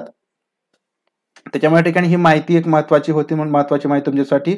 तर पुढे या ठिकाणी हरितगृह परिणाम. आता जे हरितगृह परिणाम आहेत त्याचे वायू बघा. या ठिकाणी हरितगृह परिणाम आपल्या सर्वांना माहिती आहे.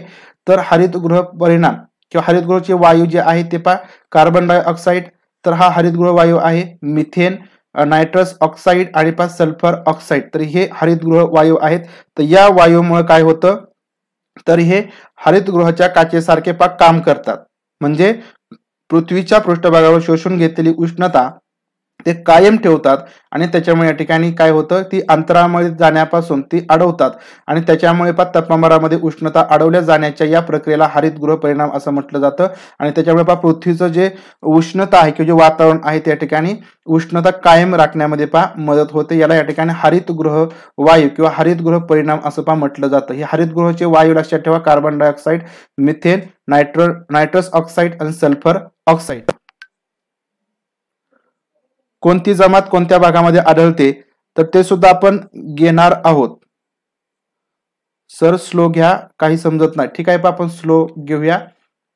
तर या ठिकाणी हे लक्षात ठेवा बघा, हरितगृह वायू लक्षात घ्या आणि हरितगृह परिणाम तर आपल्या सर्वांना माहिती असतो. त्याच्यामुळे तुम्हाला तो प्रश्न जरी विचारला गेला तर तुम्हाला ते समजेल. आता जागतिक तापमान वाढ. जागतिक हवामान पृथ्वीच्या वातावरणातील हरितगृह वायूंच्या प्रमाणावरती अवलंबून असते. म्हणजे या ठिकाणी हरितगृह वायू आहेत ते किती प्रमाणामध्ये क्रिएट होतात त्याच्यावरती जागतिक जे तापमान वाढ आहे ती अवलंबून असते. वाहन आणि औद्योगिक प्रदूषणामुळे carbon dioxide, sulphur dioxide, nitrogen oxide, carbon monoxide अशा वायूंची या ठिकाणी वाढ होते. त्यापैकी क्लोरोफ्लोरो कार्बन सारखे काही मानवनिर्मित वायू हे पृथ्वीच्या तापमान वाढीमध्ये जबाबदार आहेत. क्लोरोफ्लोरो कार्बन तर हे मानवनिर्मित वायू आहेत जे या ठिकाणी पृथ्वीच्या तापमान वाढीसाठी जबाबदार आहेत. ज्याच्यामुळे या ठिकाणी आपल्याला सांगता येईल की जी समुद्राची पातळी आहे, महासागराची पातळी ती वाढू शकते किंवा वाढ त्याच्यामध्ये होत आहे. आता हवामान बदलासाठी जबाबदार असलेल्या ज्या काही क्रिया आहेत त्या बघा. या ठिकाणी क्रिया आहे बघा, औद्योगिक उत्सर्जनामुळे या ठिकाणी हरितगृह वायू क्रिएट होतात. ज्याच्यामुळे या ठिकाणी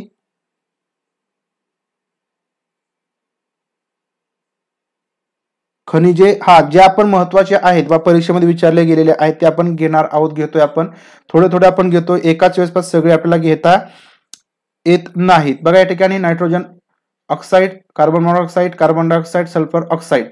तर या ठिकाणी हरितगृह वायू औद्योगिक उत्सर्जनामुळे या ठिकाणी निर्माण होतात.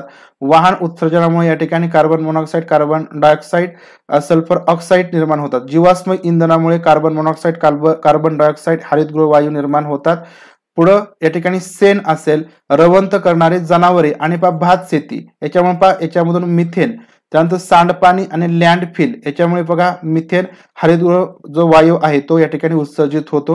रेफ्रिजरेशन, फोम आणि एरोसोल याच्यामुळे CFC क्लोरोफ्लोरो कार्बन तर ही या ठिकाणी क्रिएट होतात. आणि खते याच्यामधून नायट्रोजन ऑक्साईड तर ही या ठिकाणी निर्माण होतात. याच्यावर तुम्हाला प्रश्न कसा विचारला जाऊ शकतो तर बघा या ठिकाणी अमोनिया वायू तर हा जो हरितगृह वायू आहे तो खालीलपैकी कशामधून निर्माण होतो, कशामधून उत्सर्जित होतो तर लक्षात ठेवा सेन, रवंत करणारे जी जनावरे असतात ती, म्हणजे तुम्हाला सेनामधून या ठिकाणी सांगितलं जाईल. म्हणजे एका वेळेस हे गाळलं जाईल बघा सेन, तुम्हाला भात शेती दिलं जाईल आणि रवंत करणारे जनावरे सुद्धा दिलं जाईल. त्यावेळेस तुमचं लक्षात ठेवायचं आहे की त्या ठिकाणी फक्त अमोनिया असतो, बाकीच्या ठिकाणी नसतात. अमोनिया अमोनिया नाही या ठिकाणी मिथेन वायू मिथेन अमोनिया नाही तर मिथेन आहे या ठिकाणी. सेन, रवंत करणारे जनावरे, भात शेती, सांडपाणी आणि लँड फिल याच्यामधून या ठिकाणी हा जो मिथेन वायू आहे तो उत्सर्जित होतो. मिथेन वायू आहे मी चुकून अमोनिया म्हटलेलं होतं. पुढे बघा आता ध्वनी प्रदूषण. तर या ठिकाणी आवाज हा या ठिकाणी डेसिबल या एककामध्ये मोजला जातो. आवाज हा या ठिकाणी डेसिबल या एककामध्ये मोजला जातो. 80 डेसिबलच्या पुढे आवाज हा गोंगाट बनू शकतो. या ठिकाणी बघा आवाज गोंगाट कधी बनतो तर 80 डेसिबलच्या पुढे या ठिकाणी ते मापलं गेलं, मोजलं गेलं तर या ठिकाणी आवाज हा या ठिकाणी गोंगाट बनतो. यामुळे या ठिकाणी श्रवण संस्थेस हानी पोहोचते. श्रवण संस्थेस हानी कधी पोहोचते तर 80 डेसिबलच्या पुढे आवाज गेला तर. जागतिक आरोग्य संघटनेने WHO शहरासाठी सुरक्षित आवाजाची जी पातळी आहे ती 45 डेसिबल इतकी निश्चित केलेली आहे. जागतिक आरोग्य संघटनेने म्हटलं की या ठिकाणी लक्षात ठेवा की जागतिक आरोग्य संघटनेने म्हणजे WHO ने शहरासाठी जी सुरक्षित आवाजाची पातळी आहे ती 45 डेसिबल इतकी निश्चित केलेली आहे. आणि आंतरराष्ट्रीय मानकानुसार 65 डेसिबल पर्यंतचा आवाजाची पातळी सहन करणे योग्य या ठिकाणी मानली जाते. म्हणजे जास्तीत जास्त जो मनुष्य आहे तो कितीपर्यंत आवाज या ठिकाणी सहन करू शकतो तर 65 डेसिबल इतका आवाज सहन करू शकतो. आता या ठिकाणी जे काही नेमके कोणत्या ठिकाणी जे स्रोत आहेत तर किती डेसिबल आवाज या ठिकाणी निर्माण होतो तर बघा या ठिकाणी श्वास, आपण जो काही श्वास घेतो त्याच्यामधून 10 डेसिबल इतक्या तीव्रतेचा आवाज निर्माण होतो. कुजबूज, जी कुजबूज असते त्याच्यामधून 20 ते 30 डेसिबल इतका आवाज त्या ठिकाणी क्रिएट होतो. ग्रंथालयामधून 30 ते 35, म्हणजे बघा ग्रंथालयामध्ये जरी वाचन करत असले तरी सुद्धा त्या ठिकाणी 30 ते 35 डेसिबल इतका आवाज. त्यानंतर कमी आवाजाचे जे रेडिओ असतात त्याच्यामधून 35 ते 40 डेसिबल. सामान्य जे संभाषण असतं ते 35 ते 60 डेसिबल. ऑफिसचा आवाज 60 ते 80 डेसिबल. रहदारी जिथे असेल त्या ठिकाणी 50 ते, माणूस आवाज 20 ते 2000 डेसिबल पर्यंत ऐकू शकतो. तर रहदारी या ठिकाणी 50 ते 90 आहे. आपल्या ठिकाणी जे सांगितलेलं पण WHO ने तर त्यांच्या अनुसार आपण त्या ठिकाणी सांगतोय. धावणारे मोटरसायकल 115 ते 120, जेट विमाने या ठिकाणी 140 ते 150 आणि अंतराळ रॉकेटचे प्रक्षेपण 160 ते 180. आता या ठिकाणी बघा जेट विमानचा तुम्हाला आवाज माहिती आहे. बघा जेट विमानचा जर आवाज या ठिकाणी आपल्या जवळून गेला तर आपल्या कानांची परिस्थिती काय होऊ शकते, 140 ते 150 डेसिबल मध्ये. तर हा एक विचार करायचा आहे. आता या ठिकाणी याच्यावर तुम्हाला प्रश्न असाही विचारला जाऊ शकतो, जे खाली जे काही स्रोत दिलेले आहेत तर त्यांचा डेसिबल तीव्रतेनुसार उतरता क्रम लावा, चढता क्रम लावा किंवा या ठिकाणी तुम्हाला जोड्या लावा, अशा प्रकारचा प्रश्न विचारला जाऊ शकतो. स्रोत दिले जातील, या ठिकाणी डेसिबल दिलं जाईल, त्यांच्या जोड्या तुम्हाला या ठिकाणी विचारल्या जाऊ शकतात. अशा प्रकारचा प्रश्न तुम्हाला विचारला याच्यावरती जाईल. आता पर्यावरण संरक्षणात व्यक्तींचे योगदान या ठिकाणी आपण बघूया. तर पर्यावरण संरक्षणात व्यक्तींचं या ठिकाणी कोणकोणत्या व्यक्तींचं योगदान आहे त्यांच्याविषयी माहिती. डॉक्टर सलीम अली तर भारतातील ही पहिली व्यक्ती आहे ज्यांनी पक्षी शास्त्राची पद्धतशीर अशी मांडणी केलेली आहे.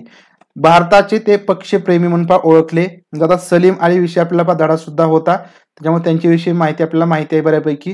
तर सध्या जे काय केवलदेव राष्ट्रीय उद्यान आहे, त्याला आपण भरतपूर अभयारण्य असं दुसरं नाव म्हणतो, तर हे डॉक्टर सलीम अलींच्या सततच्या प्रयत्नामुळे त्या ठिकाणी तयार झालेलं आहे.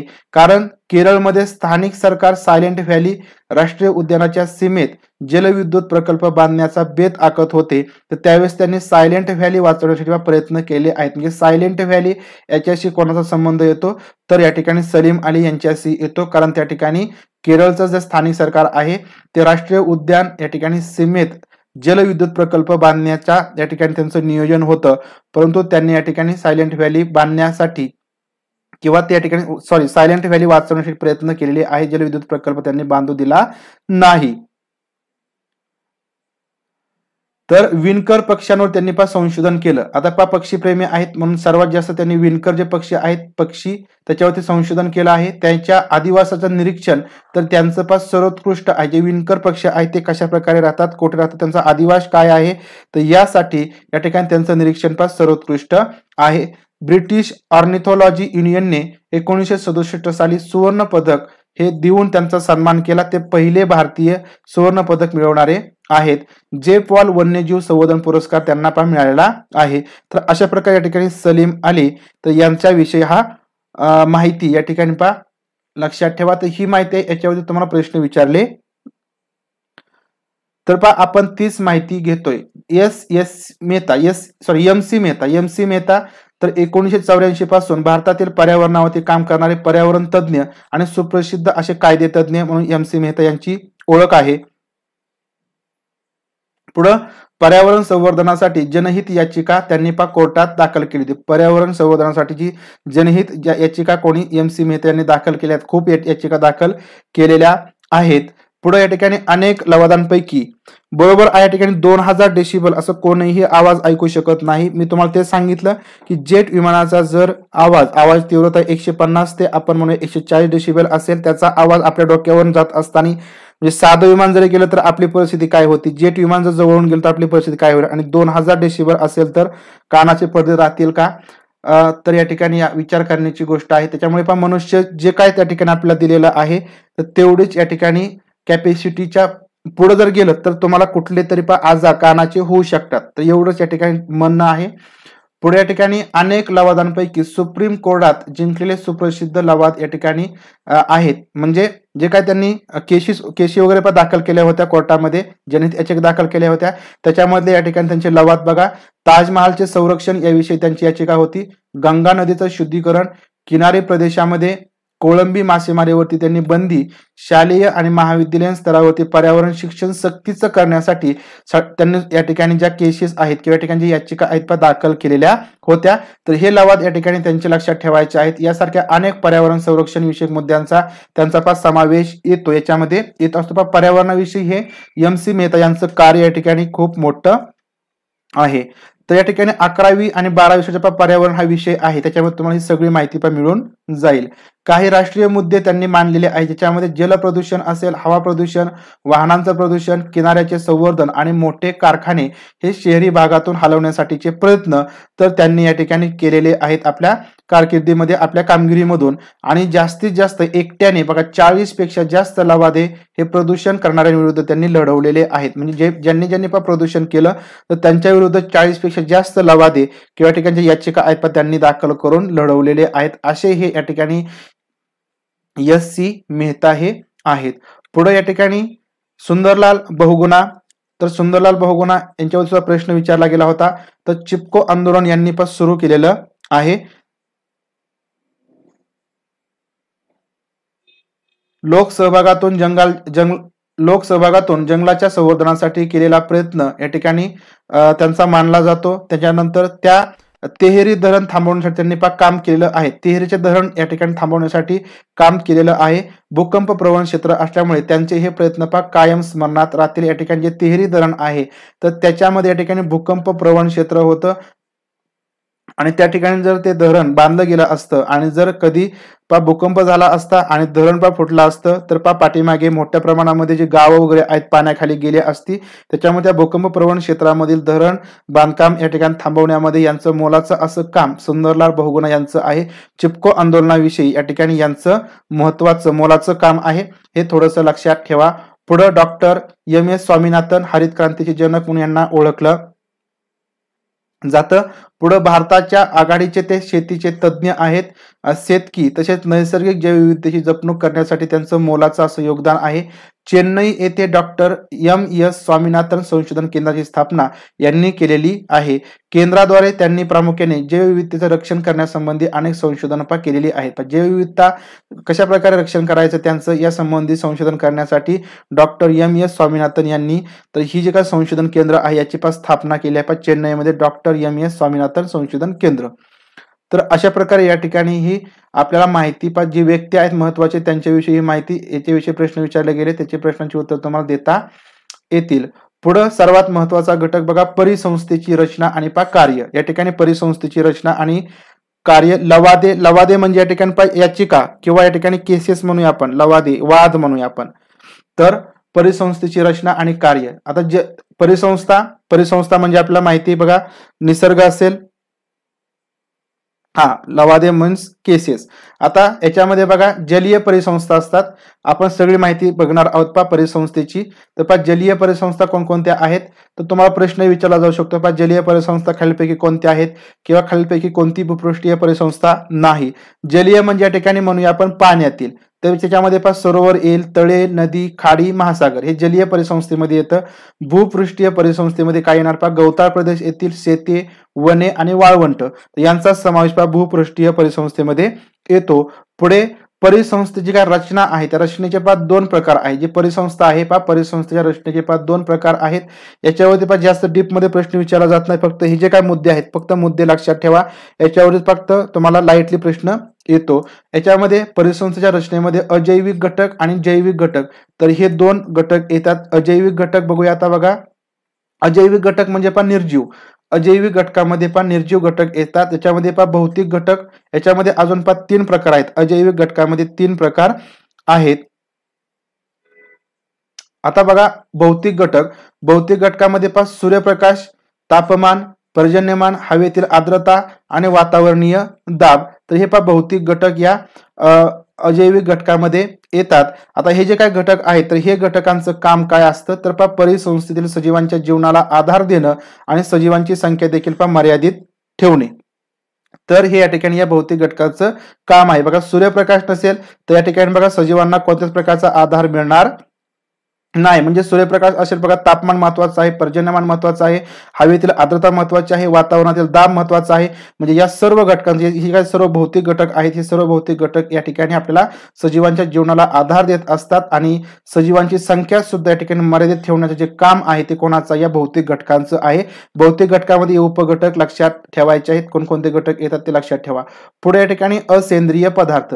आता असेंद्रिय पदार्थामध्ये काय येणार पहा, कार्बन डायऑक्साईड येईल, नायट्रोजन येईल, प्राणवायू येतील, फॉस्फरस येईल, गंधक येईल, त्यानंतर बघा पाणी येणार आहे, माती येईल, खडक येईल आणि अन्य जी काही पहा खनिजे आहेत ते या ठिकाणी या असेंद्रिय घटकामध्ये येणार आहेत. कार्बन डायऑक्साईड, नायट्रोजन, प्राणवायू, फॉस्फरस, गंधक, पाणी, माती, खडक आणि अन्य खनिजे.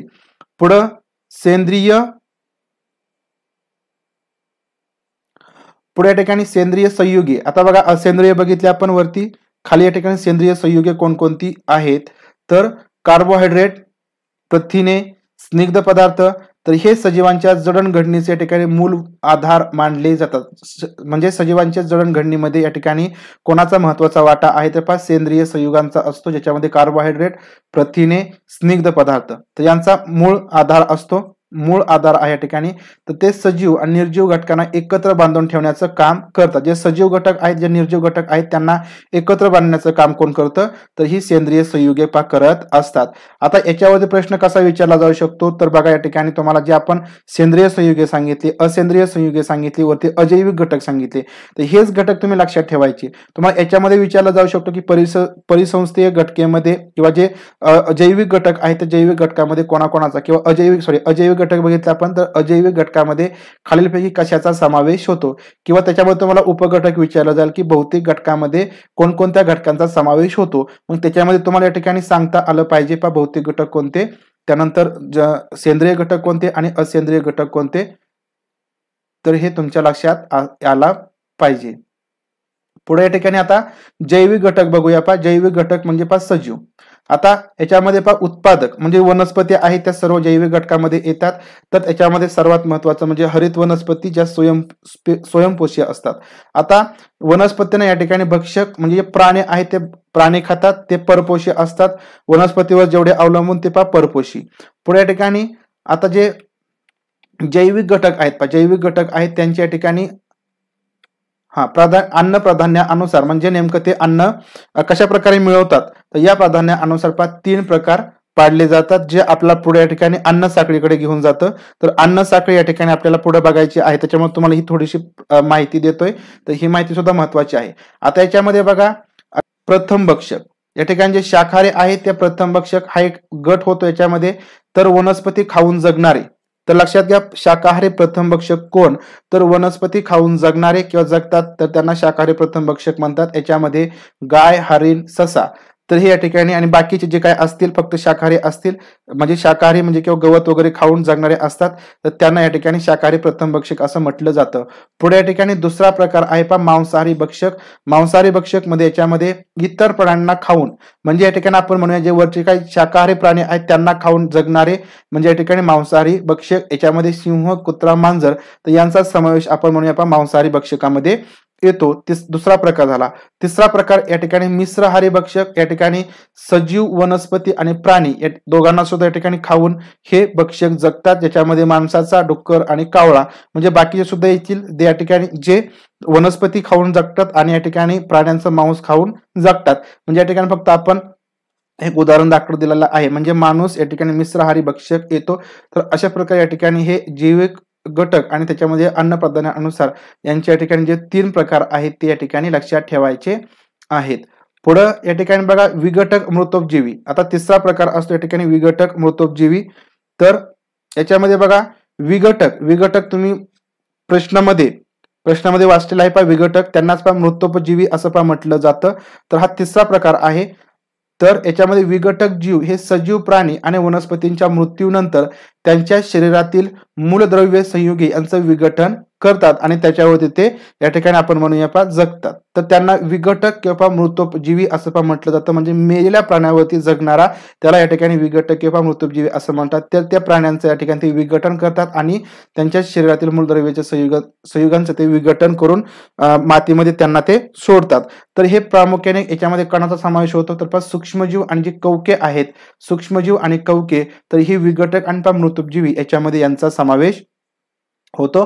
पुढं विशिष्ट प्रकारचे एन्झाईम म्हणजे विक्रे तयार करून ती मृत प्राणी आणि वनस्पतीवरती प्रक्रिया करतात. जे काही मृत प्राणी असतील किंवा वनस्पती असतील, वनस्पतींचं या ठिकाणी जे काही वाळलेला पालापाचोळा वगैरे असतील किंवा लाकडं वगैरे असतील तर त्या वनस्पतीवरती आणि मृत प्राणीवरती या ठिकाणी ही एन्झाईम किंवा विक्रिया सोडतात आणि त्याच्यामुळे या ठिकाणी प्रक्रिया करून त्यांना कुजण्याची प्रक्रिया या ठिकाणी त्यांच्याकडून होत असते.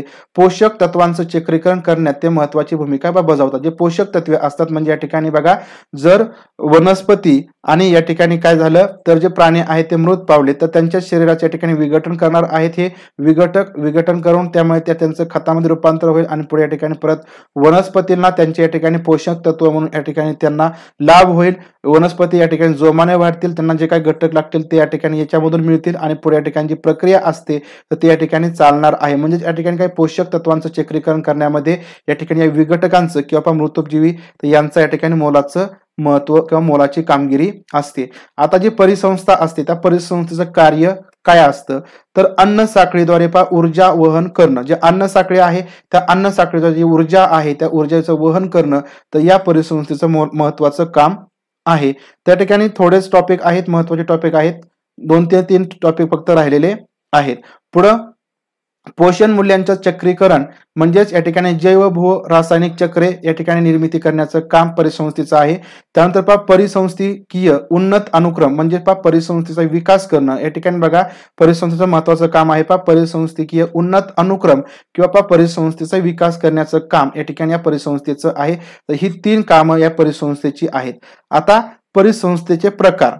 आता या ठिकाणी परिसंस्थेचे प्रकार बघा, नैसर्गिक परिसंस्था आणि मानव निर्मित परिसंस्था. तर हे 2 प्रकार महत्वाचे पडतात. याच्यामध्ये नैसर्गिक परिसंस्थेमध्ये बघा तळे येणार, सरोवरे, कुरणे, दलदलीची जमीन, गवताळ प्रदेश आणि वाळवंट वने, तर ही सगळे नैसर्गिक परिसंस्थेमध्ये येतात. आणि मग त्याच्यामध्ये मग तुम्हाला तळ्यामधील जे काही अन्न साखळ्या आहेत म्हणजे त्या ठिकाणी बघा पाणी असतं, तळ घेतलं तर आपण पाणी घेऊया तर पाण्यामध्ये जे प्लवक वगैरे असतात, प्लवकला त्या ठिकाणी जी मासे वगैरे आहेत मासे खातात आणि माशांना आपण या ठिकाणी म्हणूया दुसरे जे भक्षक आहेत ते खातात.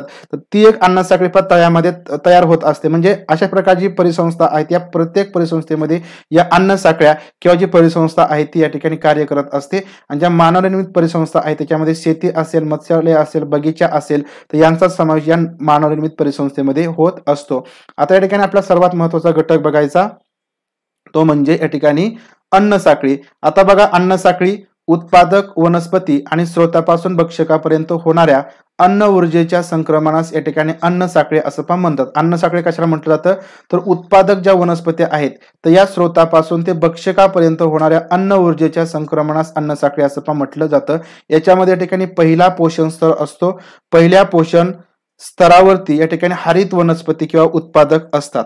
म्हणजे पहिला पोषक वनस्पतीला खाणारे या ठिकाणी वनस्पती खाणारे जे काही शाकाहारी प्राणी असतात म्हणजे या ठिकाणी त्यांना प्राथमिक भक्षक म्हणून ओळखलं जातं. लक्षात घ्या, जे वनस्पती असतील, गवत असेल त्यांना खाणारे या ठिकाणी जे प्राणी असतात त्यांना प्राथमिक भक्षक म्हणून ओळखलं जातं. या ठिकाणी जो तिसरा टप्पा असतो किंवा तिसरा स्तर असतो तर हा जो टप्पा असतो या ठिकाणी तिसराही असतो तो कधी कधी चौथा सुद्धा असतो. म्हणजे या ठिकाणी 2 टप्पे होऊ शकतात, तिसराही आणि चौथाही. परंतु या ठिकाणी आपण अन्न साखळीमध्ये फक्त 3 टप्पे मानतो. कधी कधी एखाद्या अन्न साखळीमध्ये 4 टप्पे होत असतात. त्याच्यामुळे या ठिकाणी हा तिसरा पोषण स्तर असतो ज्याच्यामध्ये या ठिकाणी शाकाहारी प्राण्यांना खाणारे मांसाहारी प्राणी. आता पुढे तुम्हाला या ठिकाणी डिटेलमध्ये मी सांगेल त्याच्यावेळेस तुमची ही कन्सेप्ट क्लिअर होईल की जे शाकाहारी प्राणी आहेत म्हणजे गवतावरती वनस्पतीवरती जगणारे जे शाकाहारी प्राणी म्हणजे प्राथमिक भक्षक असतात त्यांना खाणारे या ठिकाणी हे द्वितीयक भक्षक म्हणून ओळखले जातात किंवा तृतीयक भक्षक म्हणून ओळखले जातात. पुढे या ठिकाणी अन्न साखळीचे प्रकार. आता अन्न साखळीचे 3 प्रकार पडतात. चराऊ एक अन्न साखळी, परजीवी अन्न साखळी आणि मृतोपजीवी अन्न साखळी. चराऊ अन्न साखळी, परजीवी अन्न साखळी आणि मृतोपजीवी अन्न साखळी या 3 अन्न साखळीचे प्रकार आहेत. आता चराऊ अन्न साखळी आपल्याला बघायची आहे. तर हिरव्या वनस्पतीपासून सुरू होऊन शाकाहारी मधून जाऊन मांसाहारी जीवांपाशी ही संपते. चराऊ अन्न साखळी कुठे संपते तर पहा मांसाहारी जीवांपाशी ही संपत असते. हिरव्या वनस्पतीपासून सुरू होते, शाकाहारी मधून ती जाते आणि पुढे या ठिकाणी मांसाहारी जीवांपाशी ती संपते, म्हणजे त्या ठिकाणी एंड होतो. या ठिकाणी हे उत्पादक असतात आणि उत्पादक स्वयंपोषी असतात, म्हणजे या ठिकाणी याच्यामध्ये आपण म्हणूया जे वनस्पती आहेत त्या स्वयंपोषी ते उत्पादक असतात. त्यानंतर या ठिकाणी प्राथमिक भक्षक असतात, जे या ठिकाणी स्वयंपोषी वनस्पतींना खात असतात. शाकाहारी प्राणी हे सगळे असतात आणि या ठिकाणी जे शाकाहारी प्राण्यांना खाणारे हे दुय्यम भक्षक असतात, म्हणजेच या ठिकाणी हे प्राथमिक भक्षकांना खात असतात. म्हणजे शाकाहारी म्हणजे या ठिकाणी प्राथमिक भक्षक समजायचं आहे. या ठिकाणी जे मांसाहारी आहेत ते दुय्यम भक्षक असतात. त्यानंतर या ठिकाणी या प्रकारच्या ज्या अन्न साखळ्या असतात त्या स्वयंपोषीवरती अवलंबून असतात. म्हणजे या ठिकाणी जी चराऊ अन्न साखळी आहे तर ती कोणावरती अवलंबून असते तर वनस्पतीवरती किंवा झाडांवरती, वृक्षांवरती अवलंबून असते. या ठिकाणी थोडंच राहिले परंतु महत्वाचं आहे बघा. अन्न साखळी याच्यावरती प्रश्न तुम्हाला विचारले जातील तर बघा विचारले गेले आहेत. बघा अन्न साखळी आता या ठिकाणी थोडीशी बघा, या ठिकाणी थोडीशी लक्षात घ्या. आता या ठिकाणी बघा उत्पादक म्हणून या ठिकाणी पहा गवत आहे, पहा स्वयंपोषी आहे या ठिकाणी. त्यानंतर याच्यावरती जे नाकतोडा आहे पहा, नाकतोडा या ठिकाणी जगणार आहे, तो या ठिकाणी प्रथम भक्षक म्हणून ओळखला जाईल. हा प्रथम भक्षक आहे. त्यानंतर द्वितीय भक्षकावरती आता बघा हा बेडूक सुद्धा येणार आहे. म्हणजे बेडूक काय करेल, नाकतोडाला खाईल आणि या ठिकाणी या बेडकाला या ठिकाणी काय कोण खाणार आहे बघा, साप खाणार आहे. डायरेक्टली साप ह्या नाकतोडाला सुद्धा खाणार आहे, म्हणून या ठिकाणी द्वितीय भक्षकावरती या दोघांना ठेवलेलं आहे. आणि या ठिकाणी साप आणि बेडकाला या ठिकाणी हा जो ससाना आहे तो खाणार आहे, म्हणजे हा ससाना या ठिकाणी तृतीय भक्षकावरती असणार आहे. तर अशा प्रकारची ही एक अन्न साखळी आहे. आता ही अन्न साखळी बघा या ठिकाणी या जे वनस्पती आहेत स्वयंपोषी किंवा उत्पादक आहेत त्यांच्यापासून सुरू होते आणि या ठिकाणी मांसाहारी जे काही आहे त्यांच्यापर्यंत संपत असते. आता या ठिकाणी यांचा मृत्यू झाला, म्हणजे कशाचाही पण मृत्यू झाला, वनस्पती असेल, वनस्पती या ठिकाणी वाळून गेली, त्यानंतर नाकतोडा, त्यानंतर या ठिकाणी बेडूक आहे, त्यानंतर साप आणि जे ससाना आहे ते या ठिकाणी मृत झाले, तर या ठिकाणी जे विघटक आहे, विघटकांचं जे कार्य आहे ते काय करणार आहेत पहा, त्याचं विघटन करणार आहेत. विघटन करून त्यांचं या ठिकाणी काय होईल, परत या ठिकाणी पोषक मूल्य तयार होईल किंवा पोषक या ठिकाणी खतामध्ये त्याचं रूपांतर होईल आणि या ठिकाणी जी ऊर्जा आहे ती ऊर्जा परत या ठिकाणी या गवतापर्यंत म्हणजे वनस्पतीपर्यंत जाणार आहे आणि परत या ठिकाणी सूर्य त्यानंतर जे काही पोषक द्रव्य आहेत त्यांच्यापासून वनस्पती आपलं स्वयंपोषण करतील आणि परत या ठिकाणी जे अन्न साखळी आहे ती अशाच प्रकारची सुरू राहणार आहे. म्हणजे या ठिकाणी आपल्याला म्हणता येतं जे बुरशी असते बघा, बुरशी किंवा जे विघटक आहेत तर ते या ठिकाणी जे अजैविक घटकापासून जैविक घटकामध्ये रूपांतर करण्याचं जे कार्य आहे ते बुरशी किंवा विघटक करत असतात.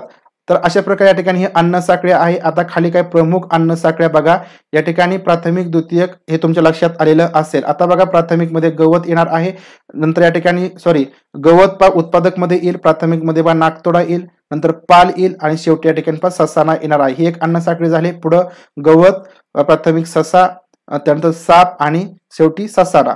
पुढे वनस्पती. आता या ठिकाणी जलीय पाण्यामधील ही आहे. या ठिकाणी वनस्पती प्लवक असतात. वनस्पती प्लवकला प्राणी प्लवक खातात. प्राथमिक भक्षक, द्वितीयक भक्षक मासे आणि तृतीयक भक्षक या ठिकाणी खंड्या. त्यानंतर हरित वनस्पती. आता या ठिकाणी खालची बघा की हरित वनस्पती, त्यानंतर या ठिकाणी ठिपके असलेले जे हरिण आहे तर ते या ठिकाणी वाघ हरणाला खाणार आहे आणि त्यानंतर या ठिकाणी वाघ मृत झाला म्हणजे कोणत्याही प्राणी या ठिकाणी मृत झाला तर या ठिकाणी मृत शरीरांचं विघटन होईल, त्यापासून सेंद्रिय आणि असेंद्रिय पदार्थ तयार होतील ज्याचा उपयोग हरित वनस्पतींना होणार आहे. तर अशा प्रकारच्या या ठिकाणी या अन्न साखळ्या आहेत. तर अन्न साखळ्या लक्षात घ्या. या ठिकाणी याच्यावर तुम्हाला खालीलपैकी कोणता प्राणी प्राथमिक भक्षक आहे, द्वितीयक भक्षक आहे, तृतीयक भक्षक आहे, तर अशा प्रकारचा प्रश्न विचारला जाऊ शकतो. याच्यामध्ये फक्त असेच प्रश्न विचारले जातील. आता पुढे बघा जी परजीवी अन्न साखळी आहे तर त्याच्यामध्ये बघा ही अन्न साखळी मोठ्या जीवांकडून छोट्या जीवांकडे कोणालाही हानी न पोहोचवता या ठिकाणी सरकते. जी परजीवी अन्न साखळी असते त्याच्यामध्ये कोणालाही हानी होत नाही, मोठ्या जीवांकडून या ठिकाणी बघा छोट्या जीवांकडे ती पोहोचत असते. खंड्या म्हणजे काय, खंड्या हा या ठिकाणी पक्षी असतो. तुम्ही या ठिकाणी पाण्यामध्ये किंवा नदीमध्ये बघितला असेल, वरती एक छोटासा पक्षी असतो, तारेवरती वगैरे बसतो आणि तो डायरेक्टली बघा अशी सुळकी मारतो पाण्यामध्ये आणि मासा आपल्या तोंडामध्ये घेऊन उडतो, त्याला त्या ठिकाणी खंड्या, तो पक्षी आहे, तो माशाला खात असतो. आता या ठिकाणी उदाहरणार्थ परजीवी अन्न साखळीमध्ये की उवा, या ठिकाणी ज्या उवा असतात त्या ठिकाणी अनेक जीवांवरती बाह्य परजीवी म्हणून जगतात, तर त्या या ठिकाणी या परजीवी अन्न साखळीमध्ये येत असतात. याच्यापासून कोणालाही हानी पोहोचत नाही. त्यानंतर या ठिकाणी मृतोपजीवी अन्न साखळी. आता जे मृत्यूजीवी अन्न साखळी आहे याच्यामध्ये काय होतं बघा, तर ही अन्न साखळी विघटन होणाऱ्या वनस्पती किंवा प्राण्यांच्या शरीराच्या मृत सेंद्रिय पदार्थापासून सुरू होते, सूक्ष्मजीव आणि नंतर पुढे मृत शरीरावरती उगवणाऱ्या जीवांपर्यंत म्हणजे मृतूपजीवी आणि त्यांच्या परभक्षकापाशी समाप्त होते, म्हणून त्याला मृतूपजीवी अन्न साखळी असं म्हटलं जातं.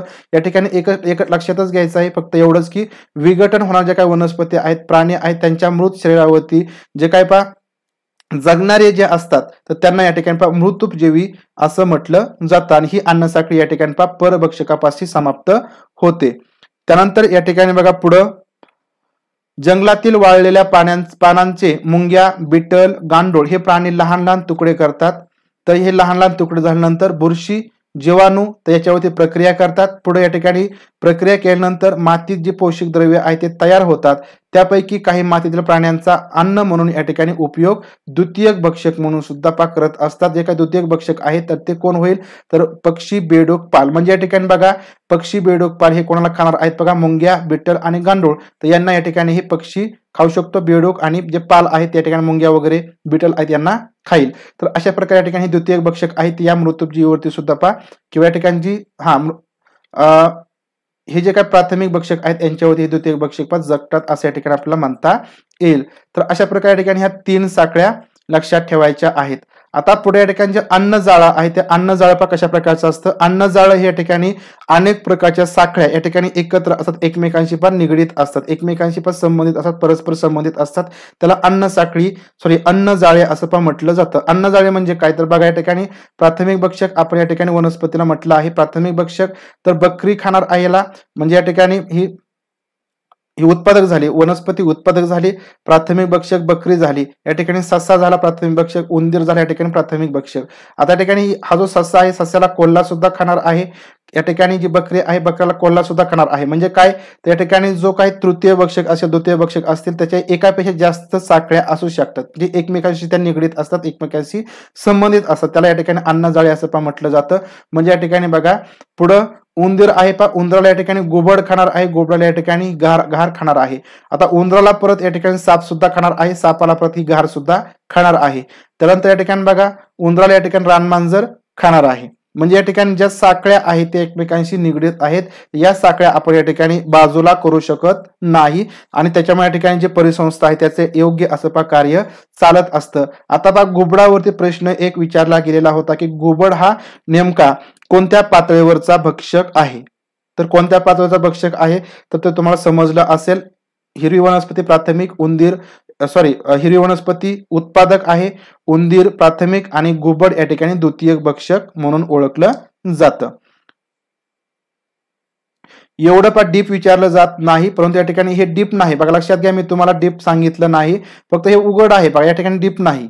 घुबडावरती हा प्रश्न विचारला गेलेला होता की घुबड हा या ठिकाणी कोणत्या भक्षकामध्ये येतो, तर हा द्वितीयक भक्षक म्हणून येतो. त्यामुळे तुम्हाला हे सगळं माहिती पाहिजे तरच तुम्हाला त्याचे आन्सर बरोबर देता येणार आहे, लक्षात घ्या. आता बघा या ज्या काही परिसंस्थेत अन्न साखळ्या असतात त्यांना त्या स्वतंत्र नसतात, आपण स्वतंत्र त्या करू शकत नाही. गुंतागुंतीच्या परस्पर निगडीत अन्न साखळ्यांना अन्नजाळे असं म्हणतात आणि यांचं जे काम असतं ते या परिस्थितीचं व्यवस्थित स्थैर्य कायम ठेवण्याचं असतं. तर या ठिकाणी अशा प्रकारे या अन्न साखळ्या, त्याच्यामध्ये प्राणी, प्राथमिक, द्वितीयक भक्षक, तर हे लक्षात ठेवायचं आहे. आता या ठिकाणी शेवटचा आणि महत्वाचा एक घटक आपण बघूया आणि आपला क्लास या ठिकाणी संपेल. तर या ठिकाणी बघा राष्ट्रीय उद्याने आणि प्राणी, तर याच्यावरती प्रश्न पेपर 1 आणि पेपर 2 दोन्ही पेपरमध्ये विचारले जातात. तर बघा या ठिकाणी काझीरंगा राष्ट्रीय उद्यान आसाम मध्ये आहे. हा जो उद्यान आहे ते प्रसिद्ध आहे एकशिंगी गेंड्यासाठी. पुढचं उद्यान आहे बघा मानस राष्ट्रीय उद्यान, आसाम मध्येच आहे. जंगली म्हैससाठी हे राष्ट्रीय उद्यान प्रसिद्ध आहे. तिसरं उद्यान गीर राष्ट्रीय उद्यान, गुजरात मध्ये येतं. तर याच्यामध्ये जे प्राणी आहेत ते लक्षात ठेवा बघा, सिंह, चितळ, सांबर, जंगली अस्वले, सांबर, चितळ, सिंह हे गीर राष्ट्रीय उद्यान गुजरातमध्ये आहे. कोल्हेरू राष्ट्रीय उद्यान आंध्र प्रदेशमध्ये. पेलिकन व समुद्र पक्षी, पेलिकन आणि समुद्री पक्षी, तर हे कोल्लेरू राष्ट्रीय उद्यानमध्ये या ठिकाणी आढळतात. आता या ठिकाणी थोडंसं एक लक्षात ठेवायचं आहे की बाकीच्यांपेक्षा युनिक असं काय आहे, बाकीच्यांपेक्षा युनिक असं काय आहे. बघा, आपण सिंह म्हणूया किंवा ठिकाणी हे थोडंसं सर्वसामान्य झालं, परंतु समुद्री पक्षी, बघा समुद्री पक्षी थोडंसं युनिक वाटतंय. तर तुम्हाला प्रश्न जर विचारला गेला तर अशा प्रकारे तुम्हाला युनिक याच्यावरती विचारला जाऊ शकतो की समुद्री पक्षी कोणत्या राष्ट्रीय उद्यानामध्ये आढळतो किंवा समुद्री पक्षी यासाठी प्रसिद्ध असं राष्ट्रीय उद्यान कोणतं, तर पहा कोल्लेरू. पुढं दाचीगाम राष्ट्रीय उद्यान जम्मू काश्मीरमध्ये आहे. बघा, त्या ठिकाणी काश्मीरी सांबर, वन्य बकरी आणि मेंढी, तर यासाठी ते प्रसिद्ध असं आहे. पुढं बंदीपूर राष्ट्रीय उद्यान कर्नाटकमध्ये आहे. त्या ठिकाणी भारतीय गवे, हत्ती, वानर आणि वाघ, तर यासाठी हे बंदीपूर राष्ट्रीय उद्यान प्रसिद्ध आहे. पुढं पेरियार राष्ट्रीय उद्यान केरळमध्ये आणि सर्वात महत्वाचं बघा हत्ती आढळतात आणि सर्वात महत्वाचं बघा म्हणजे IMPL की भुंकणारे हरिण आणि सांबर, भुंकणारे हरिण महत्वाचं आहे. ते कुठं आढळतं, तर पेरियार राष्ट्रीय उद्यान केरळमध्ये. त्यानंतर कान्हा राष्ट्रीय उद्यान मध्य प्रदेशमध्ये, त्या ठिकाणी वाघ, चित्ता, रानटी कुत्रे आणि बारसिंगा या ठिकाणी बघा बारसिंगा कुठे आढळतो, तर कान्हा राष्ट्रीय उद्यान मध्य प्रदेश मध्ये. पुढे या ठिकाणी सिम्प्लीपाल राष्ट्रीय उद्यान ओडिशामध्ये आहे.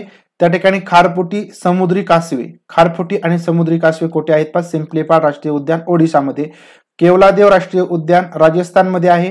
त्या ठिकाणी बदके, बगळा, फ्लेमिंगो, पेलिकन, झोळीवाला, तर पेलिकन म्हणजे झोळीवाला, तर पक्षी अभयारण्य या ठिकाणी म्हणूया केवलादेव राष्ट्रीय उद्यान राजस्थानमध्ये आहे. त्यानंतर कोरबेट राष्ट्रीय उद्यान उत्तरांचलमध्ये आहे. या ठिकाणी वाघ आणि भुंकणारे हरिण सुद्धा या ठिकाणी बघा आढळतं. अस्वल, रिसस माकडे या ठिकाणी कोठे आढळतात, तर या ठिकाणी कोरबेट राष्ट्रीय उद्यानामध्ये आढळतात.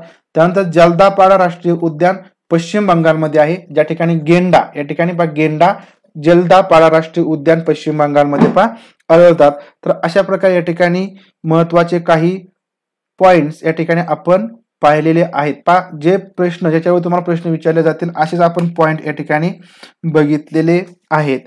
तर या ठिकाणी तुम्हाला जवळजवळ सगळी माहिती समजलेली असेल या ठिकाणी अशी अपेक्षा आहे. लाईक जर केलं नसेल तर लाईक करा. या ठिकाणी 450 जण आहोत, फक्त 328 फक्त लाईक आहेत. पेपर पॅटर्न पुनरावृत्ती होते का, तर 100% पेपर पॅटर्न सेम असतो. लक्षात घ्या, पेपर पॅटर्न आतापर्यंत सेम आहे. आतापर्यंत पेपर पॅटर्न मध्ये कोणत्या प्रकारचा बदल झालेला नाही. आता एक थोडंसं तुम्हाला या ठिकाणी सांगतो की जो पेपर पॅटर्न आहे तो प्रत्येक वर्षी तुम्हाला एक आपण म्हणूया एक 10 ते 20% जे प्रश्न असतात त्या ठिकाणी एकदम न्यू असतात. लक्षात घ्या, 10 ते 20% प्रश्न एकदम न्यू असतात. बाकीचे प्रश्न तुम्हाला या ठिकाणी पाठीमागच्या पेपर मधील माहितीवरती आधारित विचारले जातात.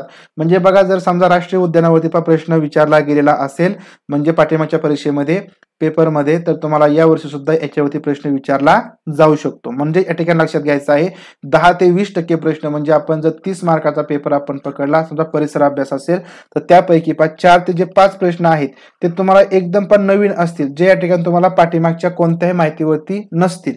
त्याच्यामुळे 4 ते 5 प्रश्न तुमच्या ठिकाणी असे असतील की तुम्हाला एक कोणतीतरी नवीन माहिती वाचावीच लागेल. लक्षात घ्या, 4 ते 5 प्रश्नासाठी. आणि जे तुमच्या ठिकाणी 25 प्रश्न असतील ते 25 प्रश्न तुम्हाला पाठीमागच्या पेपरच्या माहितीवरती विचारले जातील.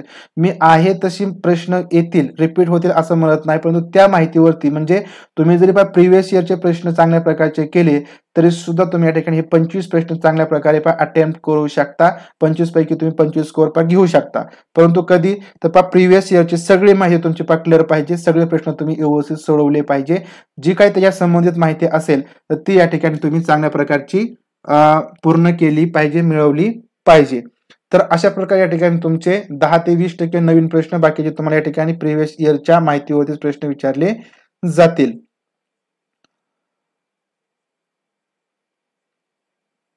तर लक्षात घ्या, ज्यांना टेस्ट सिरीज घ्यायची आता 1 ते 2 दिवस राहिले, ज्यांना टेस्ट सिरीज घ्यायची असेल तर आता आपण फक्त आजपर्यंत आपली जी ऑफर आहे 125 आहे.